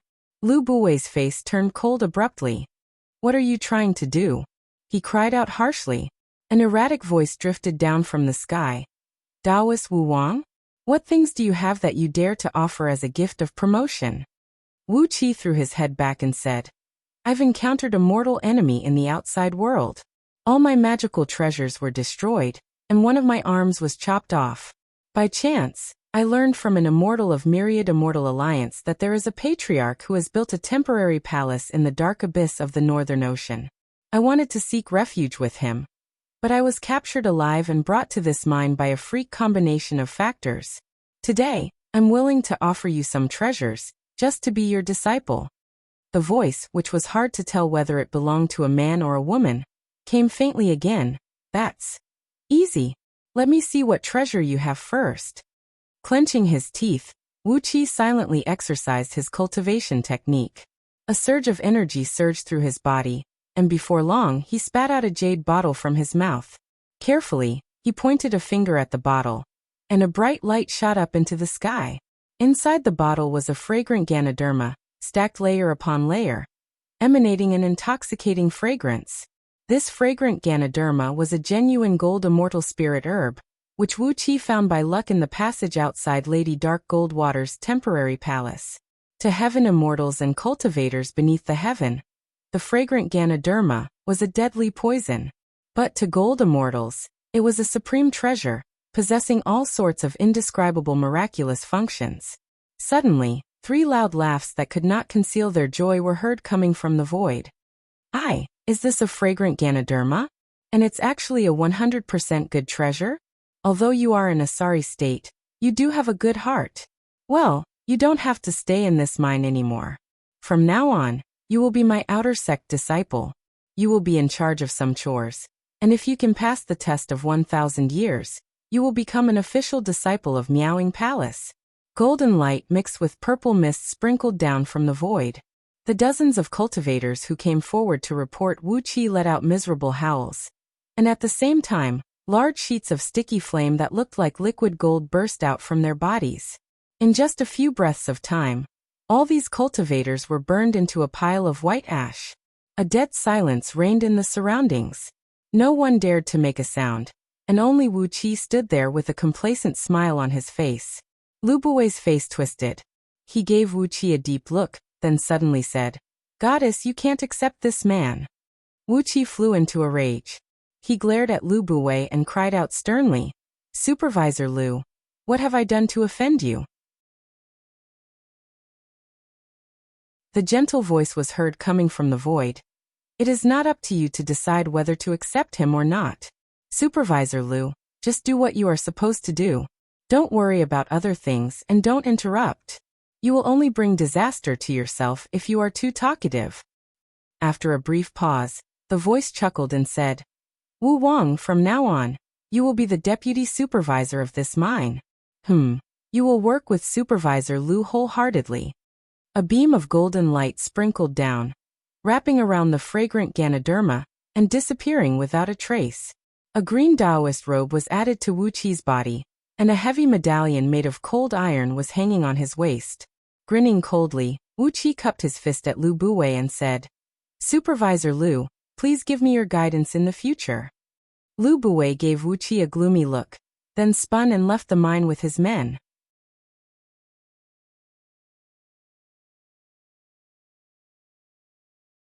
Chapter 490. A cultivator, who was dragging an iron ore cart, tilted his body and fell to the ground with a miserable howl. The tunnel happened to be a downward slope. As he fell, the iron chain slipped off his shoulder, and the cart immediately lost its traction, sliding down along the path it came from. After sliding for over 100 feet, the cart crashed into a rock wall and toppled over. Both the cart and the oars fell into a deep ditch at the side of the tunnel. One of the supervising yakshas let out an angry hiss. He raised his hand and shot a blue light at the cultivator. The blue light went straight for the cultivator's temple. From the looks of it, it was clearly going to pierce through the cultivator's head and take his life. Accompanied by a few yakshas, Wuxia, who was standing in a distance and observing the entire mine, suddenly cried out, "Stop it!" The yaksha was taken aback. Hastily, he waved his hand at the blue beam, but it had already touched the cultivator's skin and left a shallow bloody mark on the cultivator's temple. Blood trickled down the cultivator's cheek, while the blue beam spun and returned to the yaksha's palm. The yaksha turned around, cupped his fist at Wuxia and said, "Deputy manager."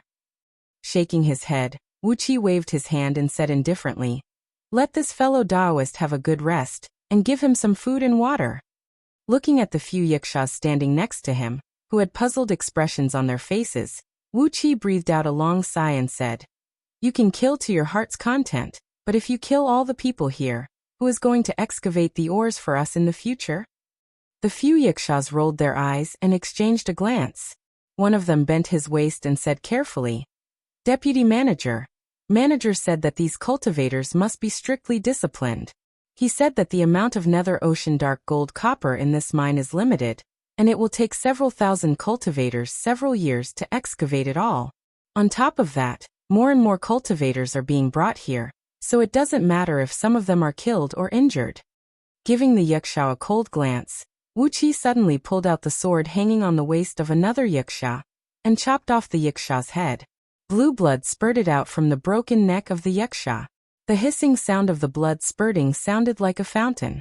Wuxia wiped off the blood on his face, then threw the sword to the ground with a clang. Countless cultivators emerged from the surrounding mines, cautiously observing the commotion here. On the other hand, the supervising yakshas stared at Wuxia in horror, their huge bodies retreating in panic. Especially the few yakshas around Wuxia. They prostrated themselves on the ground and kowtowed repeatedly, loudly begging Wuxia to spare their lives. Wuxia raised his single arm high up into the air and cried out in a stern voice, "Fellow Taoists, I don't care why you came to the Northern Ocean, and why you were trapped in this place. But now that I can make the decision here, I can't let another fellow Taoist die for no reason." With a sobbing tone, Wuxia howled, "Fellow Taoists, you have worked hard for hundreds of years, even thousands of years, to attain the cultivation base you have today. As an immortal cultivator myself, I naturally know how difficult it is to meet dragons and tigers every day, and how difficult it is to refine a tiny bit of energy. Only I know how hard it is for us, the immortal cultivators, to endure until now." A gleam flickered in the gray eyes of those cultivators, and a strange life force suddenly emerged from their numb bodies. "I was lucky enough to be accepted by Goddess Meng as my disciple. Although I am just an outer sect disciple, I am also the deputy supervisor of this mine. Today, I'll be so bold as to promise that as long as you work hard every day, food and drink will be provided freely, and all my fellow Taoists will have their fill. Fellow Taoists, just do your best and work hard. Once all the mineral veins in this mine have been excavated, I'll definitely urge Supervisor Lu to fulfill his promise." After a brief pause, Wuxia cried out, "From today onwards, Supervisor yakshas are not allowed to kill anyone. Whoever dares to do so, I'll definitely take his life." One after another, the yakshas dropped to their knees and answered respectfully. The several thousand trapped cultivators were stunned for a moment. Then, someone became the first to cheer. Immediately after that, the other cultivators began clapping and cheering. Some even jumped up in excitement. For a time, the sounds of cheering caused the entire mine to tremble. Everyone's cheeks were flushed with excitement. So, especially the cultivators who were saved by Wuxia just now. They dropped to their knees in the mine with tears of gratitude, kowtowing to Wuxia again and again. Looking at the thousands of cultivators who were cheering and jumping with joy, Wuxia just smiled faintly. Lu Buwei was like the dark night above the graveyard, ruling over these cultivators with endless terror and the threat of death. On the other hand, Wuxia had maliciously torn a large hole on the dark curtain that Lu Buwei had purposely constructed, allowing a faint ray of light to shine through. First, Wuxia had gained the gratitude of these cultivators. Among these cultivators, there were bound to be some who still had a conscience. Perhaps Wuxia could recruit them, and in the future, they could become his power. Second, Wuxia had ruined some of Lu Buwei's plans. No matter what Lu Buwei wanted to do, Wuxia would just have to fight him head-on. Third, Lu Buwei would always respond to Wuqi's blatant interference. Once a conflict broke out between Lu Buwei and Wuxia, regardless of whether the conflict was good or bad, it would definitely reach Goddess Miao Xian's ears. And Wuxia had a feeling that Goddess Miao Xian would be very happy to see Wuxia making such a ruckus. This was the third day since Wuxia came to this mine, and he had already begun to deliberately break the rules set by Lu Buwei. Flying before the cultivator who kept kowtowing, Wuxia helped him up, patted his shoulder, and said with a deep voice of encouragement, "Fellow Taoist, hang in there. I promise you, as long as I can still have a tiny bit of power in this mine, I'll never let any fellow Taoist die unjustly." The cheers of the surrounding cultivators grew louder and louder. Wuxia waved his single arm and greeted the surrounding cultivators. After that, he glared at those yikshaws and roared, "What are you waiting for? Go prepare some food and water. Hurry up. In the future, if any fellow Taoist needs some water, bring it to him quickly. If any fellow Taoist's only son is hungry, bring it to him quickly. If any fellow Taoist has a headache or fever, you will be the filial son and grandson, and show me your utmost respect." One after another, all the cultivators stuck out their chests. Half of them looked gratefully at Wuxia, while the other half looked disdainfully at those yikshaws who were kneeling on the ground and dared not to raise their heads. Amidst Wuqi's loud scolding, these yikshaws ran out of the mine in a sorry state. Before long, they returned with a great amount of clean water, as well as food made from seaweed, fish, and some other raw materials, which they distributed to all the cultivators in the mine. A few exquisite stone caves were excavated in the mine. Some were built on the left and right sides, and some were built in the front and back. The interior of the caves was well furnished, with stone tables, stone chairs, and stone beds. There were even bookshelves carved into the walls, placed on top of which were a few books that introduced the topography of the dark abyss of Northern Ocean, as well as various local specialties and customs. These caves were for the use of Lu Buwei's disciples who were in charge of managing the mine. From time to time, these disciples would come to the mine to supervise the work of the cultivators. Since they were the disciples of Miaoing Palace, the treatment they received was definitely not the same as the cultivators. As such, these stone caves were equipped with all kinds of living facilities, and that was the enjoyment they deserved. After ordering the yikshaws to provide sufficient food and water to the cultivators, Wuxia chose a stone cave that was furnished with the most luxurious furnishings. He lay on a stone bed with his limbs spread out, reading the books provided in the cave. These books were compiled by Miaoing Palace herself, and they were filled with detailed information, even including the topography of the north, northwest, and northeast of the dark abyss of Northern Ocean. According to the books, the north of the dark abyss of Northern Ocean had become a large and densely populated province. Right behind it, the distance between the two provinces was about the same as the distance between Zhong Province and Northern Ocean. It was the administrative center of Feng Province, another first-grade province of Du. However, as the distance was too far, there were not many interactions between Feng Province and Zhong Province. The mortals never had any contact with each other for generations, and the cultivators who came to Panga continent rarely traveled between the two provinces. Apart from those merchants who went to Ling Ao Island to purchase aquatic treasures, few cultivators were willing to take a stroll around the dark abyss of Northern Ocean. It was not a friendly place. Word by word, Wuxia memorized all the information in the books. Right after he finished flipping through a few of them, he heard a series of rapid footsteps coming from outside the cave where Wuxia was. Lu Buwei's face turned blue with anger. Together with a group of green-clothed Taoists, they rushed into the cave and pushed the door open forcefully with a palm strike. "Deputy Supervisor!" cried Lu Buwei, focusing on the deputy supervisor. "Supervisor Lu." Lazily, Wu Qi rose to his feet and threw the book in his hand onto the stone bed. Tilting his head, he stared at Lu Buwei and said with a cold grin, "I thought Supervisor Lu only comes down here once a month to search for treasures? Why are you here again today after leaving yesterday?" Lu Buwei took a few steps closer to Wu Qi, pointing his finger at Wu Qi as he snapped, "How dare you? How dare you break the iron rule I've set?" Wu Qi rose to his feet, staring at Lu Buwei fearlessly as he sneered and said, "What kind of bullshit rule is that? I don't like it. You are intentionally harming all the fellow Taoists under the heaven. Although I'm not a good man, I do have a kind heart. Supervisor Lu, could it be that you are a demon immortal who has cultivated from a jackal, wolf, tiger, or leopard?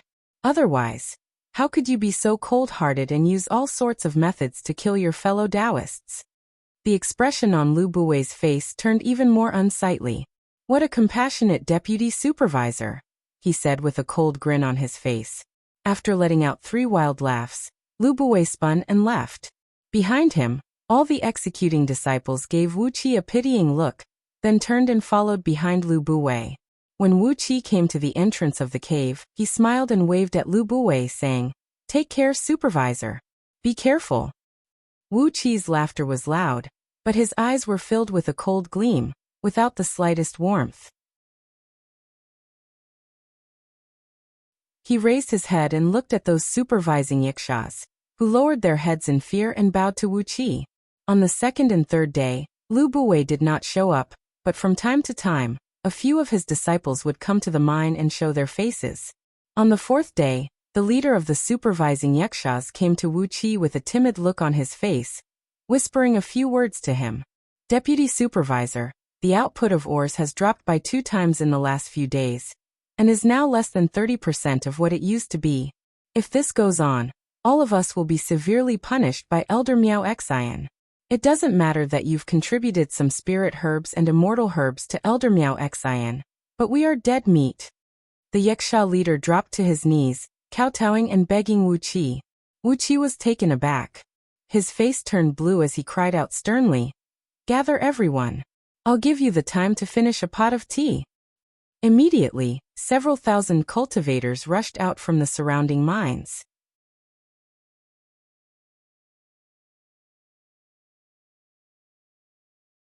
Chapter 491. In the depths of the dark abyss of the Northern Ocean, in a place where no sunlight could be seen since ancient times, an exquisite palace was emitting a faint glow. A very thin cloud was shackled by a very powerful Dharma power, measuring 100 miles in length and 100 miles in width. Numerous palaces and pavilions stood loftily on the cloud. On each of the 4 corners of the cloud were 4 strangely shaped pagodas, exquisite and emanating an eerie evil aura. This cloud was no more than 100 miles wide, and the tall, thin tower was also over 100 miles tall.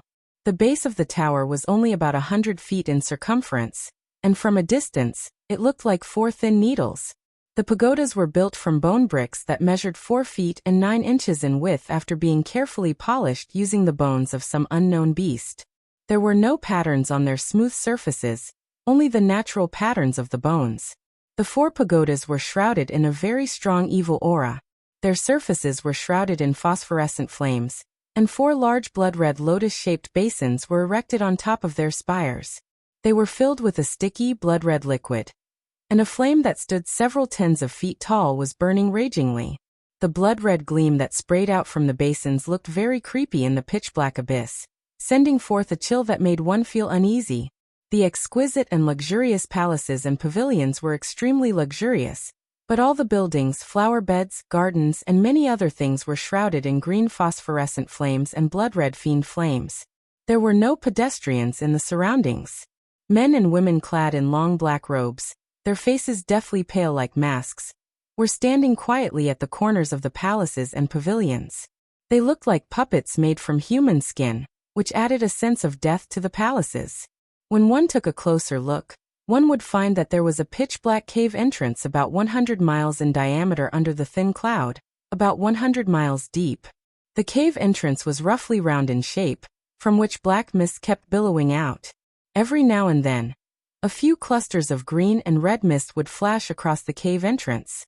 Vaguely, one could see a fiend god with a translucent body, dressed in strange outfits, sitting cross-legged on red lotus thrones with a solemn expression on his face. He was hovering amidst the black mist with a long banner in his hand, vaguely forming a strange formation. This palace was none other than Miaoing Palace. This cave entrance was the land of 9E Negate Yang under the dark abyss of the Northern Ocean. As of now, Patriarch Miaoing Palace had built a temporary palace in the land of 9E Negate Yang, and for over 10,000 years, she had been hiding alone in the unfathomably mysterious and dangerous land of 9E Negate Yang, refining the mystic treasures of the Fiend League with the help of the evil and vicious Yin energy contained in it. The only entrance leading to the land of 9E Negate Yang was concealed by his unique formation, the minor Rakshasa Void Reversal and Heart-Killing Formation. Even with the joint forces of a dozen cultivators who possessed the same cultivation base as Patriarch Miaoing Palace, it was still difficult for them to break through the formation in a short period of time. Inside Miaoing Palace, Goddess Miao Xian was holding a brush in her hand, painting on a sheet of snow-white leather. It did not look like the residence of a cultivator, but was more like a brothel in the mortal world. The leather was peeled off from the body of a young girl from the Longbow Kingdom, and was tanned with the melted snow from 10,000 years of Xianbing essence, as well as 18 other spirit herbs. It was thin, smooth, and could hold the ink well. It was the best painting material in the world of cultivators that Goddess Miao Xian had discovered. Only the prettiest girls from the Longbow Kingdom could have such a leather, measuring several tens of feet in both width and length. If it was a human girl, perhaps the leather would be more detailed, but it would not be as large. A set of 36 brushes of different lengths and thicknesses was made from the hair of 108 teenage girls from the human race, the Longbow Kingdom, the Feathermen, the Double-Faced Man, and a few other young girls from different races.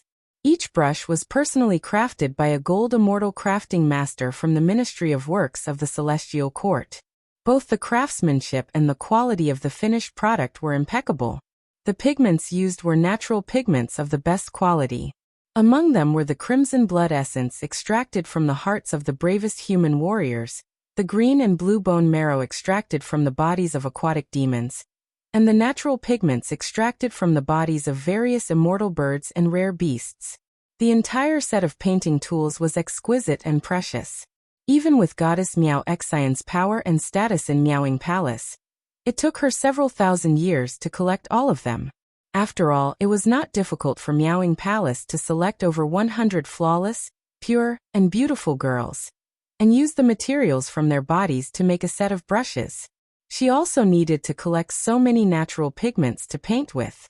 Therefore, every time Goddess Miao Xian painted, she would be very careful, fearing that she would waste even a tiny bit of the rare materials. Goddess Miao Xian stood naked beside a long table, holding the finest brush in her hand as she carefully traced the eyebrows of a beautiful girl on the painting scroll.